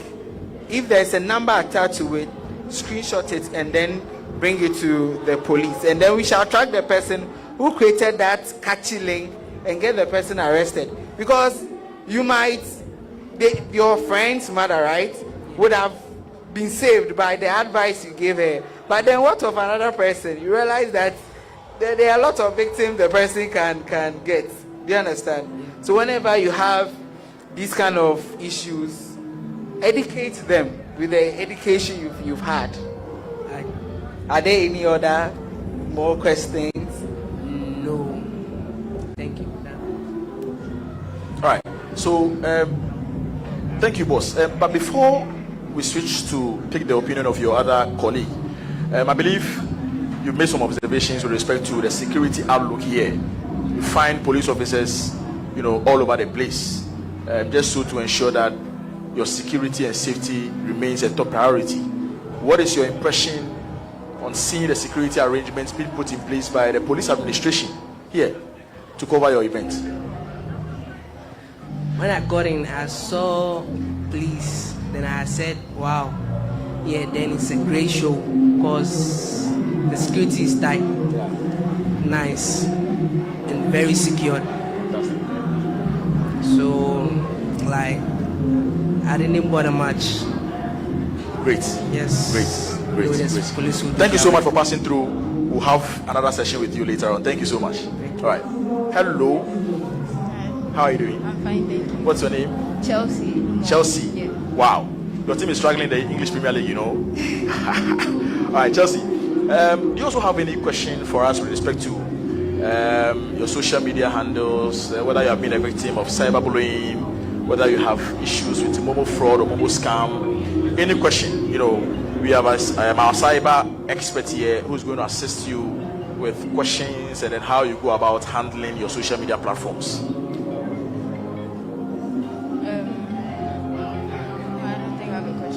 All right.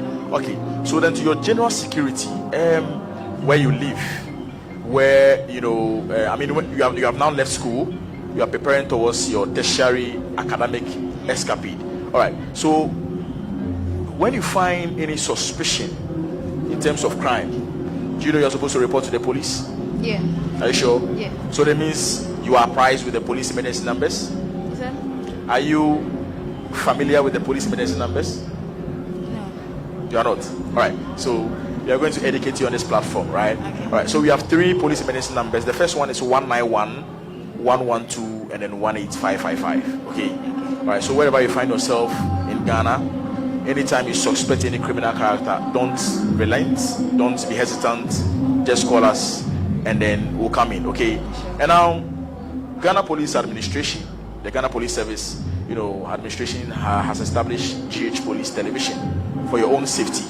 We are indeed engaging the people for safer community. So there is an event, or there's a program called the Cybercrime Alerts, where you find this fine gentleman offering education on that platform to individuals with respect to your cybercrime issues. So you are entreated today that when you go home, go and spread the gospel to your family members and your siblings that they should always have their television sets tuned into GH Police TV, and then you watch our programs. You also engage the community as well, where we'll come and then carry policing to your doorsteps. We find out your security concerns in your area or your locality, and then you tell us what your pressing issues are. It will get to the notification of the police management board, and then actions will be taken on them as well. But then also have the police and the children's hour on GH Police TV, where it's tailored for children in their schools. We have time, we have sessions with them to engage them in their choreography, drama, and then also offer educational security as well. So we have a lot, in fact, on GH Police TV. So Chelsea, I will entreat you that once you move from here and then you get home, please make time and then watch GH Police TV. We are grateful. Thank you. All right. So it is still Snatch Them Young Policing Initiative partnership with the National Union of Ghana Students. Leavers Party in the Park, which is currently ongoing at the Black Star Square here in the capital city of Ghana, Accra, where we are offering education on cybercrime issues and also talking about general security outlook. All right, so I'm going to pick a few messages on our Facebook page because we are streaming this event live on Facebook.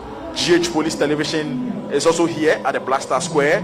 We are also available on the DSTV channel 362. So viewers who are watching us from far and near, you can also watch us live on DSTV channel. All right, so this is coming from Yushwau Rahima. She's saying that I'm enjoying the show. The kids are understanding the cyber security education well. Catch them young and part. As for the cyber guy, we are all in love with him. God bless Dampare. This one is also coming from Elinam Notonuchi. He says that I'm also watching keenly.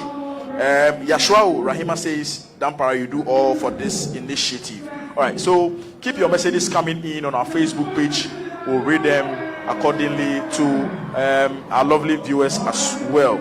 It's also coming from Mami Botre Igan.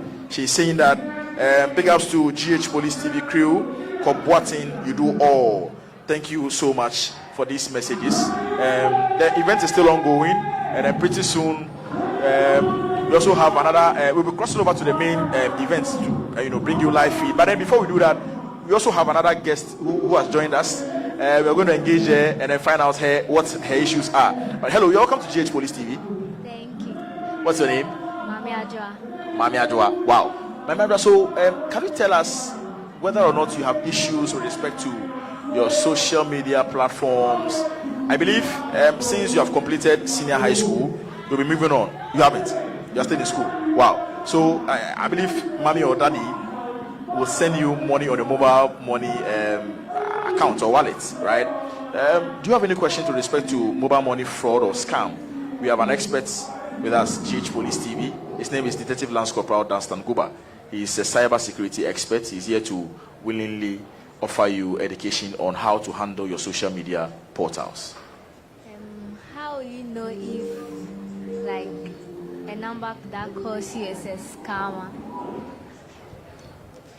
So this question is a very, very broad question. But how will you know? First, the person needs to be a stranger. Will you be expecting any call from someone? No. So if a stranger calls you and tells you that mommy or daddy has sent me to do something for you, or to send you money, or for you to do something, what will you do? Won't you verify? Yes. So that is the key point. Whenever anybody calls you, your first point of contact is to verify with your guidance or your parents. That is the only way to know if someone is indeed a scammer. Scammers are strangers. They can impersonate your daddy or mommy. If someone calls you and say, "Oh, your daddy sent me," or "I am daddy," even with a voice, you wait and verify with your daddy or your mommy personally before. I hope you understand. So that is the only way you can verify. If someone calls you, verify it with mommy or daddy. And let me add this, especially when the person is asking you to do things your parents wouldn't ask you to do. Try and always verify it with mommy or daddy. Then you know if the person is genuine or not. And write the numbers down, the telephone numbers. Write it down, give it to mommy or daddy. If it means they should report it to the police, they'll get in touch with the police and we'll get the person arrested and prosecuted.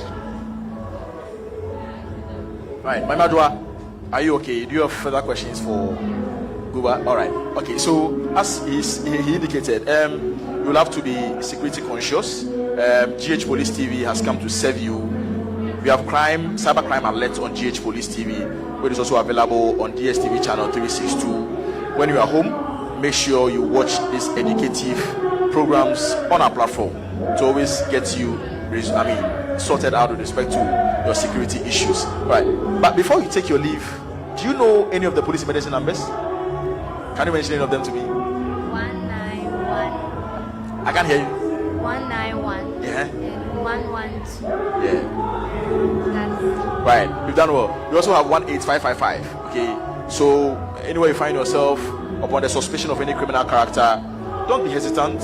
Just call on these numbers, and then we'll come to your aid. And now, due to the hard work of the Ghana Police Administration, we have police officers on motorbike patrols who are, patrolling 24/7 in any area in this country. So once you chance on any criminal character, you can pick up your phone, call on these numbers, and then you give us this, credible or vital complaint.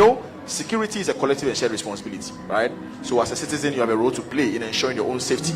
So offer us with this credible information for us to be able to police you well. Okay, all right. So Mami Adra, we are exceedingly grateful for your presence with us in studio discussion. Thank you so much. All right. So viewers, it is still the live show happening at the Blaster Square in the capital city of Ghana. All right. So I'm going to share some few security tips to our cherished viewers who are watching us live on Facebook and then on GH Police Television, DSTV channel 362. All right. So the first one says that keep cash and valuables in your front pocket instead of the back. First daily security tips, it says that keep cash and valuables in your front pocket instead of the back. Secondly, do not open doors without knowing who is behind the door. Do not open your door without knowing who is behind the door. Again, at night, put off inside lights and close curtains. Robbery attacks are always pre-planned. Sometimes they take advantage of opportunities created by victims.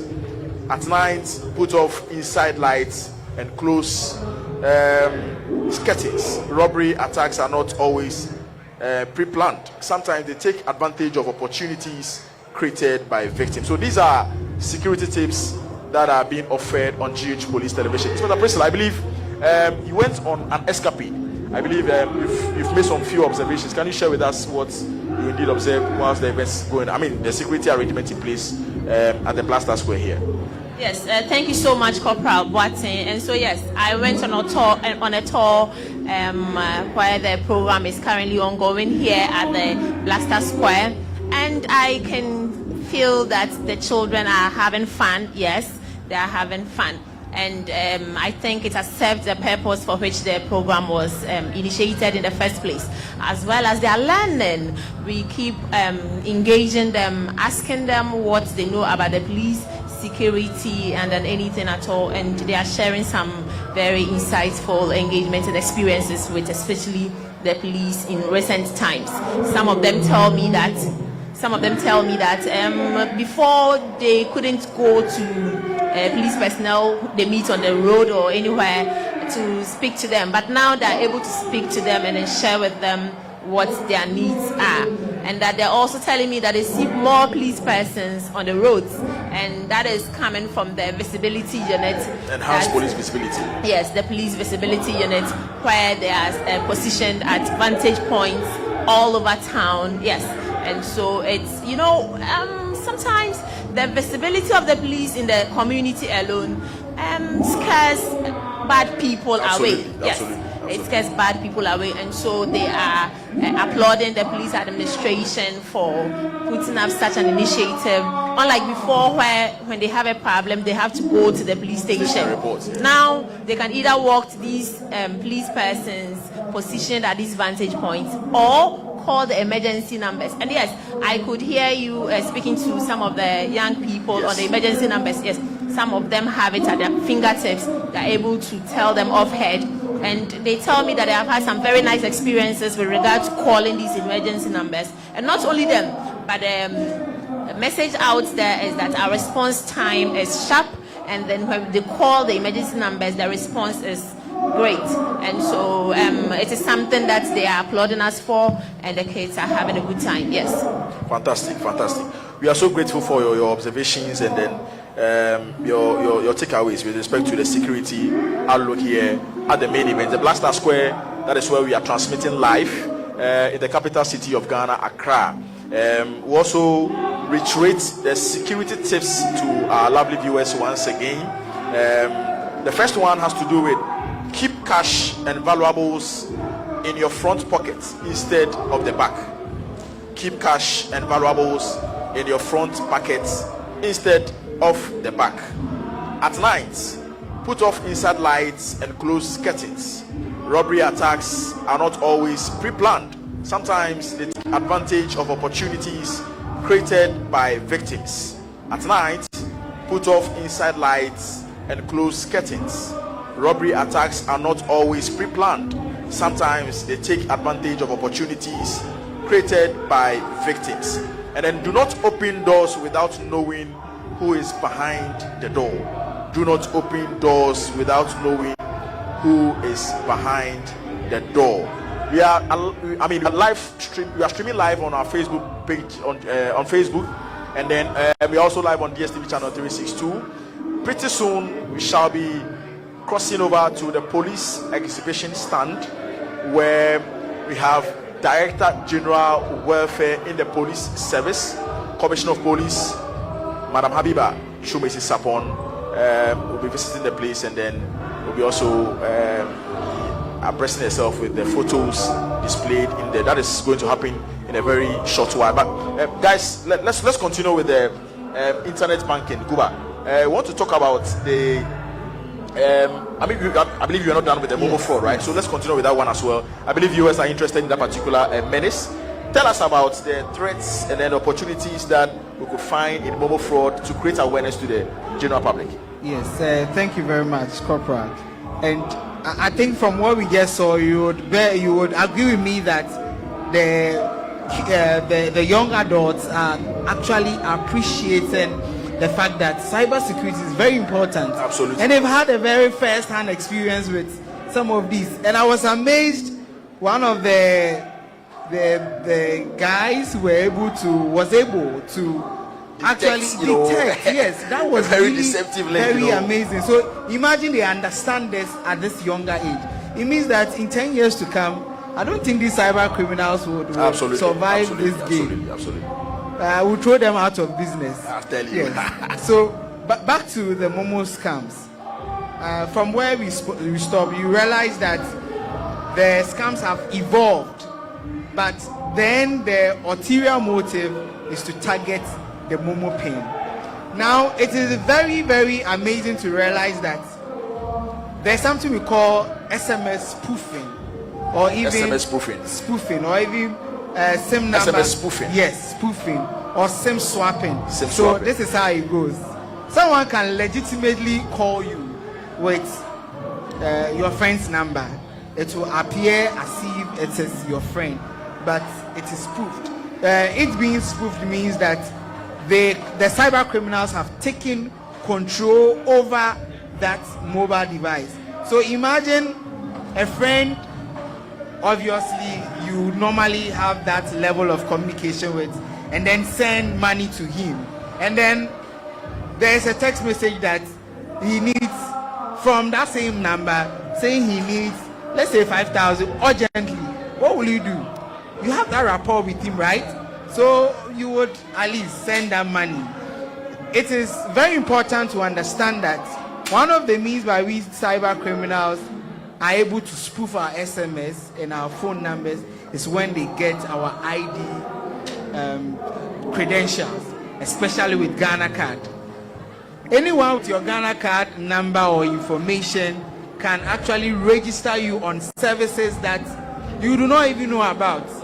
A clear example is, lately we heard that there were these online platforms that were offering loans, and that you download the app and then you pay 100 cedis. Exactly. The interest is about 1,000 cedis. Yeah. And if you don't pay, they start sending messages to your contacts and all that. The registration process is done with your Ghana card detail. So imagine you let loose of your very private information out there. You'll be there and they'll tell you that you've done something, or someone have used your phone number or your details to commit certain crimes. So it's very important that we learn to keep some of this information very private. Private is private. Personal information is something that people let out easily. Someone calls you, what is your name? You mention, and especially with these young adults, someone can just call them and interrogate them, get the full hand information of where they stay, where they live, whatever they do, and they can use this to kidnap them, even cause harm to them. It's the same with the cyberspace. So we need to be mindful of that. Another thing we need to be mindful of is what we call caller ID. Let me make a clear example. We all use Truecaller, right? Very well. Yes. Truecaller. And it is funny to know that whenever people want to identify or verify someone's information, they say, "Oh, Yanko Truecaller." Yes. That mentality is fraudulent. Should I say archaic, or should I say it is malicious? The reason is that these cyber criminals know that typically in our jurisdiction, go there and verify. We will verify. So they will register a SIM and then download a Truecaller app, which is a caller ID app, and then the name that they will give is MTN Ghana. So immediately you receive the call, the names that pops up is MTN Ghana, and ideally you would think that okay, MTN. This one's accurate, That is it. So let's not 100% rely on caller ID, because that one too is spoofed, and these cyber criminals know. You see, preventing cybercrime is the use of common sense and very, very little things. If someone calls you and tells you that, Charlie, many business, you will send 100 cedis and I'll give you 1,000 cedis, this is not something we should encourage. Yes, exactly. Yes. In our typical. So can we say that it is out of greed, that gets. Yes. Greed is one of the things that makes people victim of cybercrime, and it's true, greed, because you are not expecting any monies from anyone from abroad, and someone calls you, or someone sends you that you've received 100,000 Ghana cedis on your Momo, and so they want to help you cash it out or convert it in any form, and then you give your Momo number out. So I think the core point here is to seek for verification. Let's visit the service providers themselves directly. If it is your bank, please visit your bank. If you receive any alerts, personally, that is what I do. Like I mentioned, I don't trust the service providers. So if you are keeping my money, let me be sure that it's in safe hands. So visit them and verify with them directly before you perform any kind of transactions. Fantastic, great. So viewers, you have been admonished on that platform that we should discard any form of call that is coming from numbers that we suspect might not be credible, coming from any telco. So the advice is that when you have issues or challenges with your Momo account or Momo wallet, please walk in directly to the offices of these telcos and then make your issues known to them. Do not also accept suspecting links, which you might think, they will be addressing your problems. You might end up being scammed or being defrauded. Right. So Priscilla, you're also talking about the Momo fraud before we had to, interject and then get back to this exhibition stand. Yeah, so share your insight or give us throw more light on that particular area as well. Yes, so we have received several complaints from a cross-section of the public about them being defrauded through the use of mobile money. It's cut across on all the telcos, yes. And so you find out that most of the times the mode of operations are similar. Yes, because the scammers, they all have similar models. Yes. And then there's another thing too, like Lance Corporal Guba already mentioned. If they do not get a hold of your PIN, then they cannot get into your phone. Yes. And so as for your PIN, you have to guard it. You do not have to let out your PIN. Again, there is another observation through our years of investigations. We found that some of these persons, they do not go back to check whether the persons that have called them are actually the ones they intend to transact with. So you get somebody buying something from you, or you are a trader, and then somebody calls you, oh, I have bought from you before, or I'm selling this to you, so send this money to me, or I'm sending this money to somebody and I've made a mistake, so get it back to me or something. You have to check it and be sure that the number you are sending the money to is your friend or your acquaintance's number. That is very profound. Another thing too that I have observed is that some of the times we relax on sharing information. Don't let out any information that you do not want anybody to know. Yes.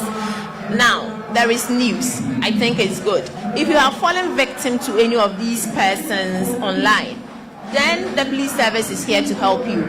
We have the electronic commerce unit at the police headquarters. And if you are not close to the police headquarters, you can walk into any of the police stations around you or anywhere closest to you and then lodge a complaint. You may not be able to go to their telcos, their office or something, but you can come to the police station and lodge your complaint and then we'll pick it up. Again, we also have the cyber security department at the headquarters as well. If you have any challenge at all when it comes to somebody wanting to scam you online or somebody asking for your information or your news or anything, do not wait and send before you come to us reporting. As soon as you suspect a thing, let the police know and then we can move in immediately and then address your concerns for you. We have made some inroads, we have made some arrests, we have done some prosecutions and even had convictions. And so yes, it is something that we can solve. It is something that we can help you trace them. So do not fall victim to these persons before you come to police and then asking for help. As soon as you suspect a thing, do hurry and come to the police and we will be there to help you solve these issues. That is a fabulous submission by Inspector Priscilla Pepra Nkrumah. She's indeed a host of Police Across Africa, which will be hitting your screens very soon on GH Police Television. All right. The promo is still on it. You are encouraged to tune into GH Police Television, where we are bringing policing across Africa to your doorstep. So Inspector Priscilla Pepra Nkrumah is the host. Very soon you'll be witnessing her live on your screens talking about transnational crimes as well. Guba, can you offer our viewers some security tips on cyber security? Yes, but let me mention something on the mobile money PIN I didn't touch on. All right. I mentioned the target for cyber criminals is the mobile money PIN. Now, how do you create a very strong mobile money PIN? So there are instances where people have actually had their mobile money PINs stolen. Not because they mentioned it, but because these cyber criminals stole their phone and they were able to guess their PIN easily. And so one of the things that you, our viewers watching at home, I want you to cultivate is to learn to create a very strong PIN. Do not use sequential numbers 1, 2, 3, 4. We know that a PIN is just a 4-digit. Do not use number pattern. You realize that on the keypad is 1 to 9. So beneath 1 is 4, and beneath 4 is what? 8.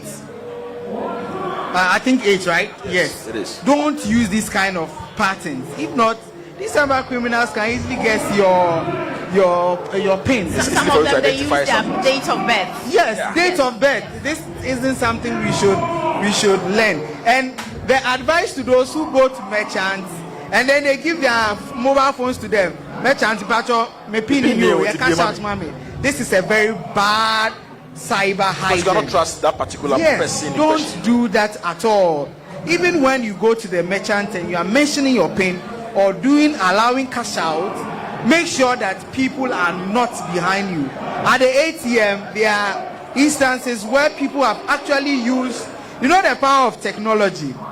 Someone can actually sit here, as I'm seated here, use my phone camera and zoom in. Yes. And whatever is happening now will be captured, exactly. So imagine you are at the ATM or you are mentioning your mobile money pin, or you are even typing your mobile money pin, and I'm just further away from you. And then use the power of my phone. I can zoom in and get whatever you are doing. So better still, for me, I'll advise you, block all edges. If you can, cover the whole merchant kiosk or whatever it is. Ask people to excuse you. That is the only way you can best protect yourself.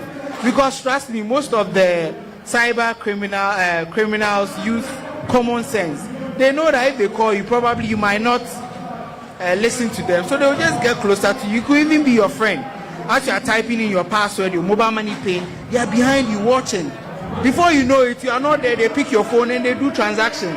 And what they do is that immediately they perform any transaction, they delete the message, so you wouldn't be able to know that a transaction has been made. And let's learn to monitor our activities on our mobile money. Once a request for a transaction, maybe 5 cedis has been deducted from your mobile money, and it's a cyber criminal did it. And trust me, today's Ghana's 5 cedis is really a lot. I tell you, yes. Kuba, I think I have a question for you.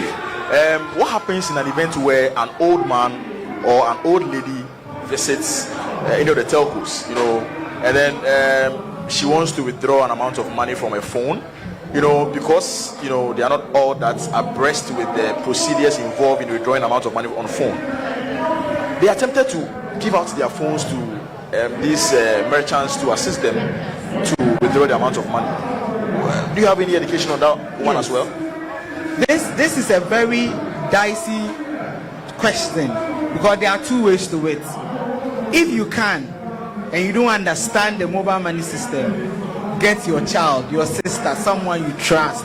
Go with the person, but don't really leave it in the hands of the merchant, because you do not know the merchant from anywhere. Exactly. I wouldn't say it is better for your sister to steal from you. Yes, we don't accept that. Exactly. But you can trust a family member more than you can trust the merchant. Because there are instances where siblings or relatives also take advantage of that situation and then go behind individuals and then withdraw money from their accounts without them being in the know. And so we have also received complaints of where these scammers call these old persons and they tell them that, you have won this, and because they do not know technology and all that, so they hand it over to their grandchildren or children at home, asking them to, and they do not have any education on this, and so they run to these vendors and say, we have won this. So the whole thing is advices, please and please, if you have not entered into any draw, if you have not initiated any raffle or anything, then do not be quick to say you have won anything because somebody somewhere has called you on phone or sent you a message that you have won a raffle or draw. And so go and redeem your prize at a vendor or something. Even if for any reason anybody at all calls you, when he gets the vendor, do not just push the phone to him. Talk to the person on the phone. The person will tell him what to do. Exactly. Instruct him on what to do. And we have received several complaints in this light, where these vendors, after withdrawing the monies or sending these monies to these persons on the other end of the phone, and then they ask the people, where is the money? And then you don't have anything to say. We have received several complaints to this effect. And so the watchword is be diligent, be watchful. Do not be in a rush to go and claim any reward or prize you have not worked for. Yes. All right. Thank you so much, Inspector Priscilla Prepran Kroma. Viewers at home will entreat that you keep your messages coming on our live streaming on Facebook. But then we are going to take a few of the messages that we have received and then continue with discussions on the show. So this one is coming from Abraham Akanligba. He says that as for GH Police TV there, you guys are amazing. All right. Yeshua Rahima also says that, wow, great submission on Momo fraud. So these are the messages that we have received now. Viewers are entreated to keep up or keep flowing with the discussions ongoing on GH Police Television. You're also entreated to like our page, follow us for more education on security and cybersecurity issues as well. All right. So, Guba, I believe at a point you receive a call from some persons, and then they will tell you that you are a merchant operator. I have sent money to your account mistakenly, so please ensure that you send back the money to my account. And then if you check or if you enter your PIN, you realize that the money that you have in your wallet is gone. What are some of the causes of this particular event as well? So before, there were tools and resources. Like I mentioned, these cyber criminals take time to really study and understand the system. So assuming a cyber criminal really wants to compromise your system, maybe an application or a service you render, the cyber criminal will do a lot of, in fact they are smart, but for the police they are not smarter than us. We are always 1,000 steps ahead of them. So back to what I'm saying, they study the system, try to engineer tools and resources to bypass the loopholes they see. There are really instances where very educated people venture into this malicious intent. Instead of them to use their skills to better their nation, they rather use it to commit crimes. And so before, when a cyber criminal gets in contact with you, he would have sent a message to you and then would engage you to input your PIN. And then once you input your PIN, your money becomes remotely accessed by him. And then like you mentioned, there were instances where cyber criminals called victims, and when they checked their mobile money, their monies were off. But then the service providers also improved on their system.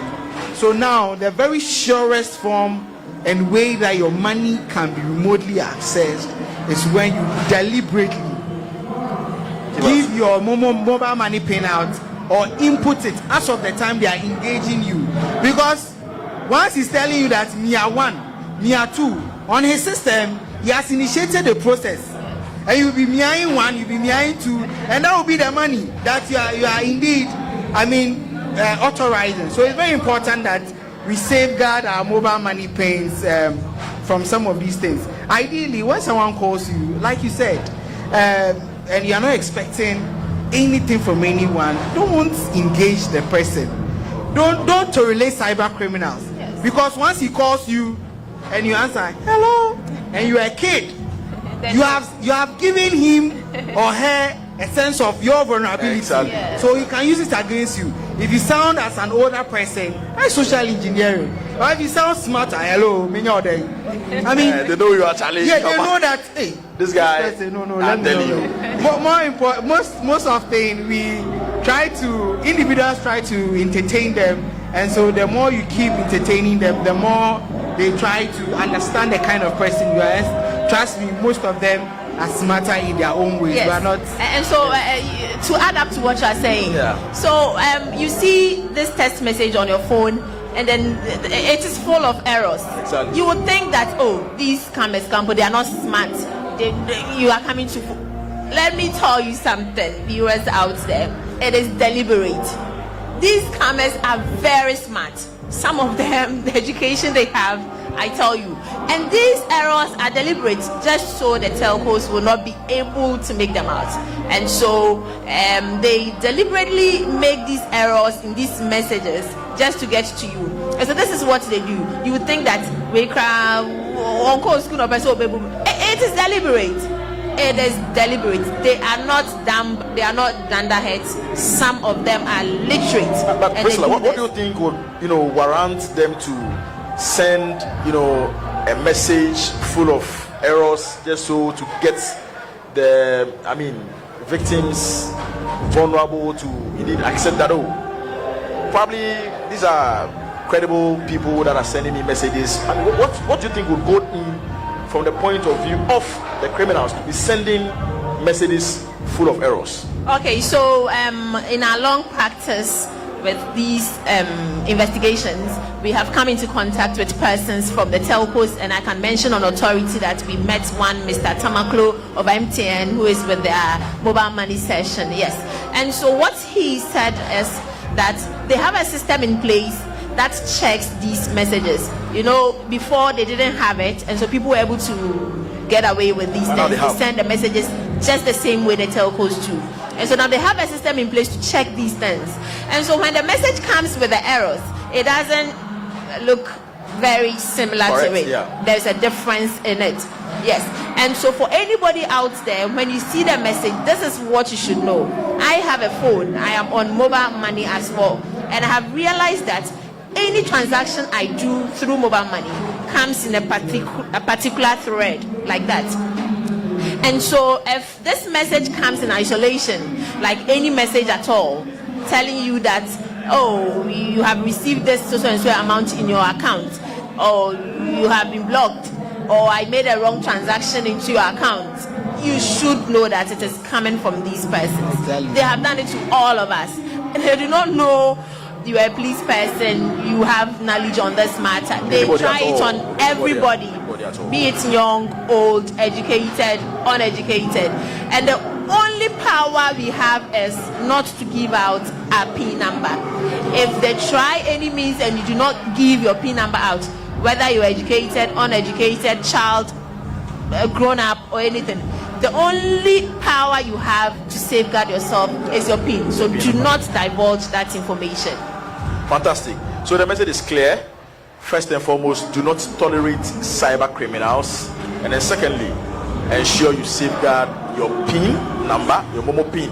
Once you expose your number to these criminals, it means that you are jeopardizing your mobile money wallet or account to these criminals. So let's ensure that we always get stuck to our PIN numbers. We shouldn't expose them to these criminals for them to have access to wallets or accounts. All right, so it is still the Snatch Them Young Police Initiative partnership with National Union of Ghana Students, as part of Leavers Party, the park happening live here at the Black Star Square in the capital city of Ghana, Accra. The police TV crew is out here to engage our young adults who just completed their second cycle education, and then they are here as part of career exploration, skill development, and then entertainment as well. Very soon we shall be crossing over to the main stage where the event is happening, to pick some entertaining news or information from. These young ones, are having enough time and having fun on or after their completion from school. So you also entreated that GH Police Television is live on Facebook. We are streaming live on our Facebook page. You're also live on the DSTV channel 362. So Guba, you had wanted to give us some security tips on cyber crime. Tips. So the first security tip I want to give is in safeguarding our information online. My security tip is a long list of explanation, so I hope you follow along. Your door is important for you to keep it safe. When I say your door, I mean your online account. And how do you keep it safe? Keep your login safe. Your email address and your password especially. The password is the gateway into your online account, be it banking, online banking account, be it social media. Now, my takeout for this when it comes to password is to consider creating a very strong password. How do you create a strong password? Is it advisable to use your name, your friend's name, your sister's name, or your ward's name to create a password? Now, this is how to create a very strong password. If the cyber criminal gets access to your password, even when you have a strong password, through your negligence, the cyber criminal still can get access to your online account. So this is how you create a password. The first indicator is that your password needs to contain uppercase. When I say uppercase, I mean capital letters. That is what we say. Capital letters, yes. Capital letters. So capital A, capital B, capital C, and the likes. Your password needs to contain lowercase. That is the small letters. Yes, the small letters. So capital letters, small letters. It should include numbers. That is the third identifier for you creating a strong password. Numbers. You can use any of the numbers that you know. And then the fourth is to use special characters or symbols. When I say special characters or symbols, I mean the $sign, the @ symbol, the /, backslash, the dash, all those special characters. You can use them. And also, to create a very strong password, do not use at least 8 character long. It means that your password, when you're counting, the letters themselves should be 8 or more. Shouldn't be less than 8. Yeah, it shouldn't be less than 8. Yes, it should be 8 or more. It means the longer the password, the stronger it is. And try not to use passwords that are guessable. It could be church, and then there are numbers, and then it has that identifiers as mentioned. But then it is guessable. So your password needs to be very, very, very, very confidential, extremely confidential. It should be something that, unless of course you give it out, the cyber criminal should take no less than 10 years to be able to bypass your password. Because trust me, your password is something that cyber criminals are much more focused on. And for our kids, please, parents out there, learn to help your kids create stronger passwords. That is where they start building their digital footprint. Whatever they may post on social media today would be an implication of whatever they do tomorrow, especially when it comes to job search and all that. It was so amazing. Someone posted something on cyberbullying. I mean, in fact, the person harassed someone online 15 years ago. He got a job, a very well-paying job. 15 years ago? 15 years ago. Wow. I was shocked. They did a research on him. They realized that he said hateful words to someone on social media.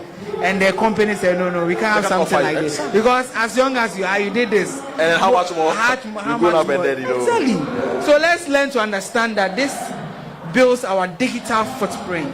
And so creating a strong password, safeguard whichever. So just imagine your online account is hacked. I mean, and your messages, pictures, don't even think about it. You don't want that to happen.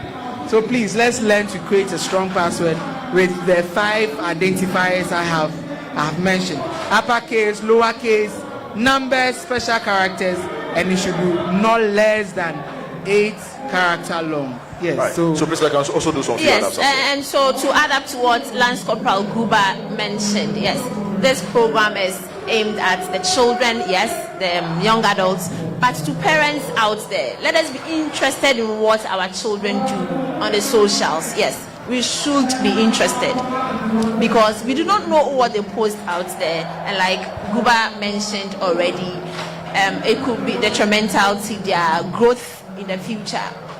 Then as the children with youthful exuberance and all, they get swayed and all of that. They go to TikTok, they go to WhatsApp, they go to these other socials. They post things on there that you as an adult wouldn't do. Yes. Exactly. And so we should be interested in what they do on there. If we can, then as soon as they leave, we go in and check. We can check their phones and get to know. We understand that they are able to hide things on the phone and we cannot see. But we should be interested to know what is on there so that we can guide them. We can sort of steer them on the right path because they feel that everybody else is doing. People are dancing on TikTok. People are writing everything, things on WhatsApp, on Facebook, on Instagram, and so they're just having a jolly time. But if you really care for your ward, then I think you should be interested in what they do out there. It can cause them serious damages in the future. And so if we are able to guide them on the right path, then we should have a very good interesting things to come their way. Great. So it means that as parents as well, we also have a key role to ensure that we do not expose our wards or our children to these cyber criminals. It is imperative that we always investigate what our children post on their respective social media portals, just so they are not found wanting. You might think it is not part of your business, but then when they are caught in the web by these criminals and then they are demanding monies for them, particularly with their nude photos and other sensitive content, as a parent I don't believe you would have that sound mind to sleep. So it is important that prevention is key, as we always say. We should endeavor to always find out what our children discuss or share on their social media portal. So we are still live on GH Police Television, live on Facebook as well. Viewers are entreated to like our page, follow us for more educative content on our social media handles. As we indicated earlier, the Ghana Police Service Administration, which is headed by the Inspector General of Police, Dr. George Kufu Dampari, have put in place an initiative which is abbreviated Stypi. It means that Snatch Them Young Policing Initiative. Today we are here at the Black Star Square in the capital city of Ghana, Accra, where we are partnered with the organizers for today's event. GLE Connect and then High School Click for Leavers Party in the Park. I mean, we are celebrating our senior high school graduates who just completed their second cycle education and preparing towards tertiary life. So it is important for them to have a feel of their potential, job career. They also learn how to gain experience and also, understand the opportunities that may surround them, and then also explore potential interests as well. So today we are here. We've engaged a couple of students who are present here with respect to the security outlook. The police service have put in adequate or sufficient police personnel here, just so we have maximum security to prevent the activities of criminals who might have the intention of robbing these individuals of their personal belongings. Policemen are here in their numbers. They have been deployed at strategic positions. We have officers coming from the police mounted squadron with their horses on display. The central police band, both the ceremonial band and then the normal brass band, were also in presence. We're also in attendance. We also have officers coming from the police hospital to offer free medical health screening for individuals who are here.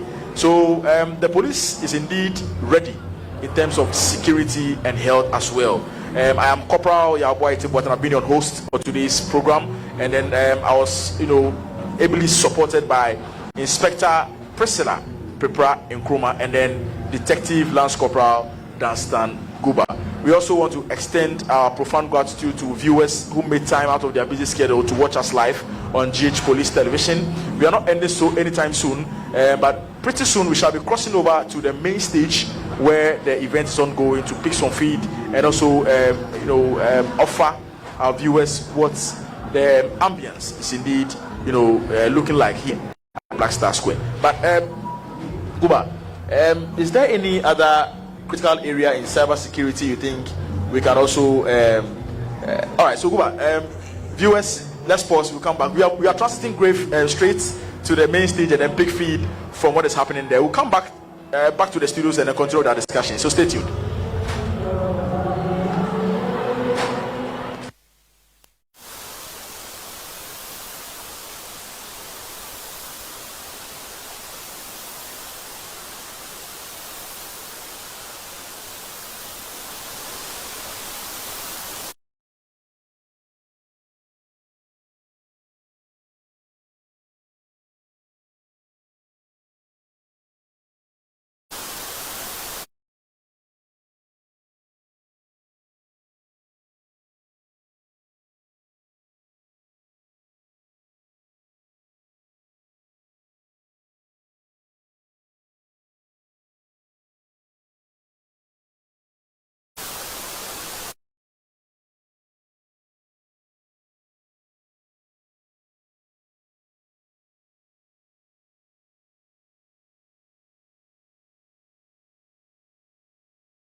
to talk to us.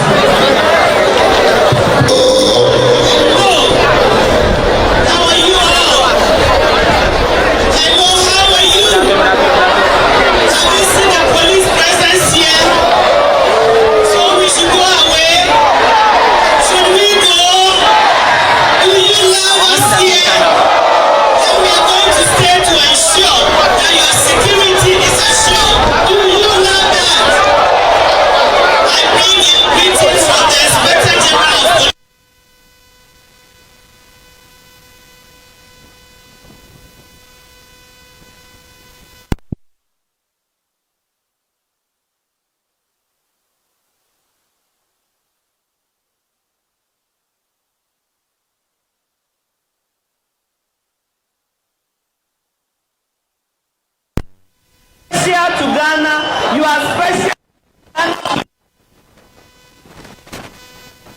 That is why we are here.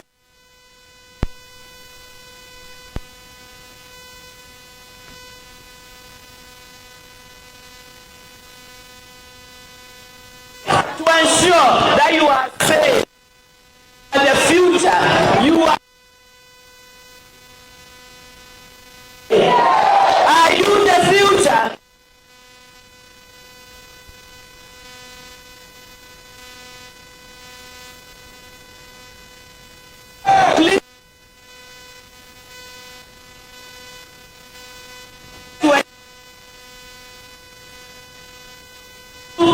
It's not something that you regret tomorrow.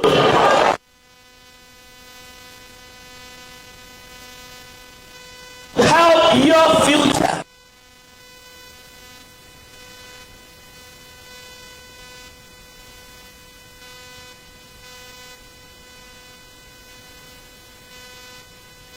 Ensure that you are safe.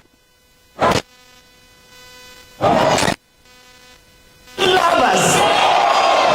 We love you too. We love you too. The police is your friend.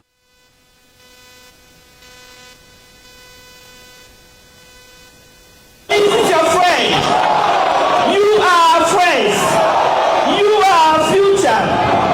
We love you. That is why we are here. If you don't love us, can we go? Do you love us?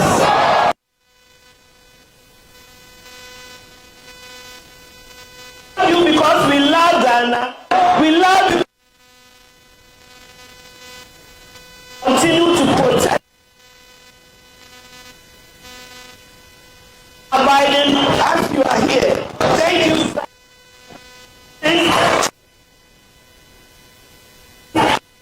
Enjoy your.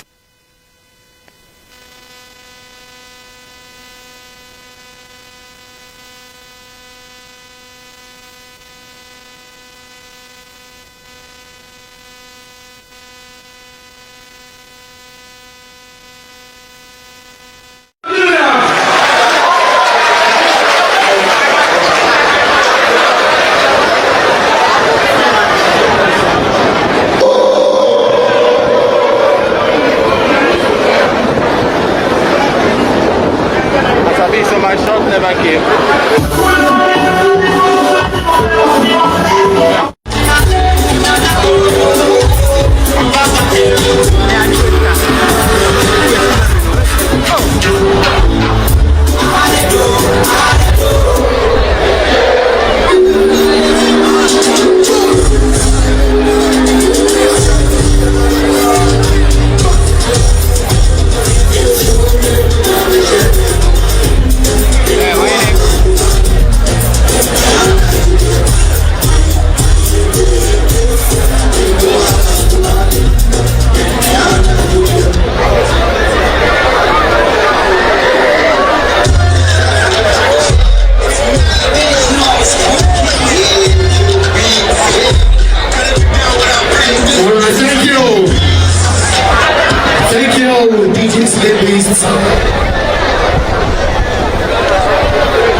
Alright, so next on stage, do you want to see some pretty lady here on stage?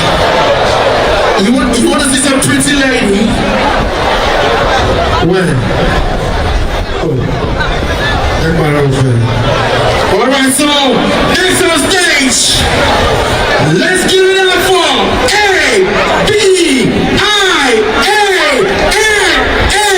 Apiano!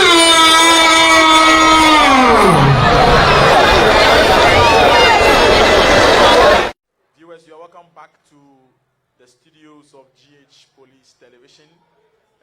What we witnessed a while ago was comments by the member of the Police Management Board, the President of Commissioner of Police, Madam Habiba Chumesi Sapon.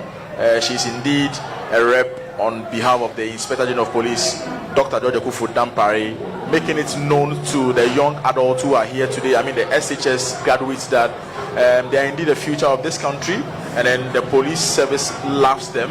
Therefore, we are willing to offer maximum protection to their, lives and properties, and ensure that the police is indeed, made available to them at any point in time. We are exceedingly grateful for having you watch us from any point, in this world, as we stream live on our Facebook page, and then we're also live on DSTV channel 362. It's about time for us to, draw the curtains on the show today. I am Corporal Yaboy Tibuat, and I've been your host, and I was, ably supported by Inspector Priscilla Prepara Nkrumah, and then Detective Lance Corporal Danstan Guba from the Cybercrime Unit of the Ghana Police Service. Keep watching GH Police Television. Stay tuned to our programs, as we have in line educative programs to ensure that your security and safety remains our top priority. See you same time next week, or see you same time on our previous editions of today's program. Thank you. Goodbye. God bless you. Yes, I must confess, all must bring their best for beautiful Ghana.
Staba.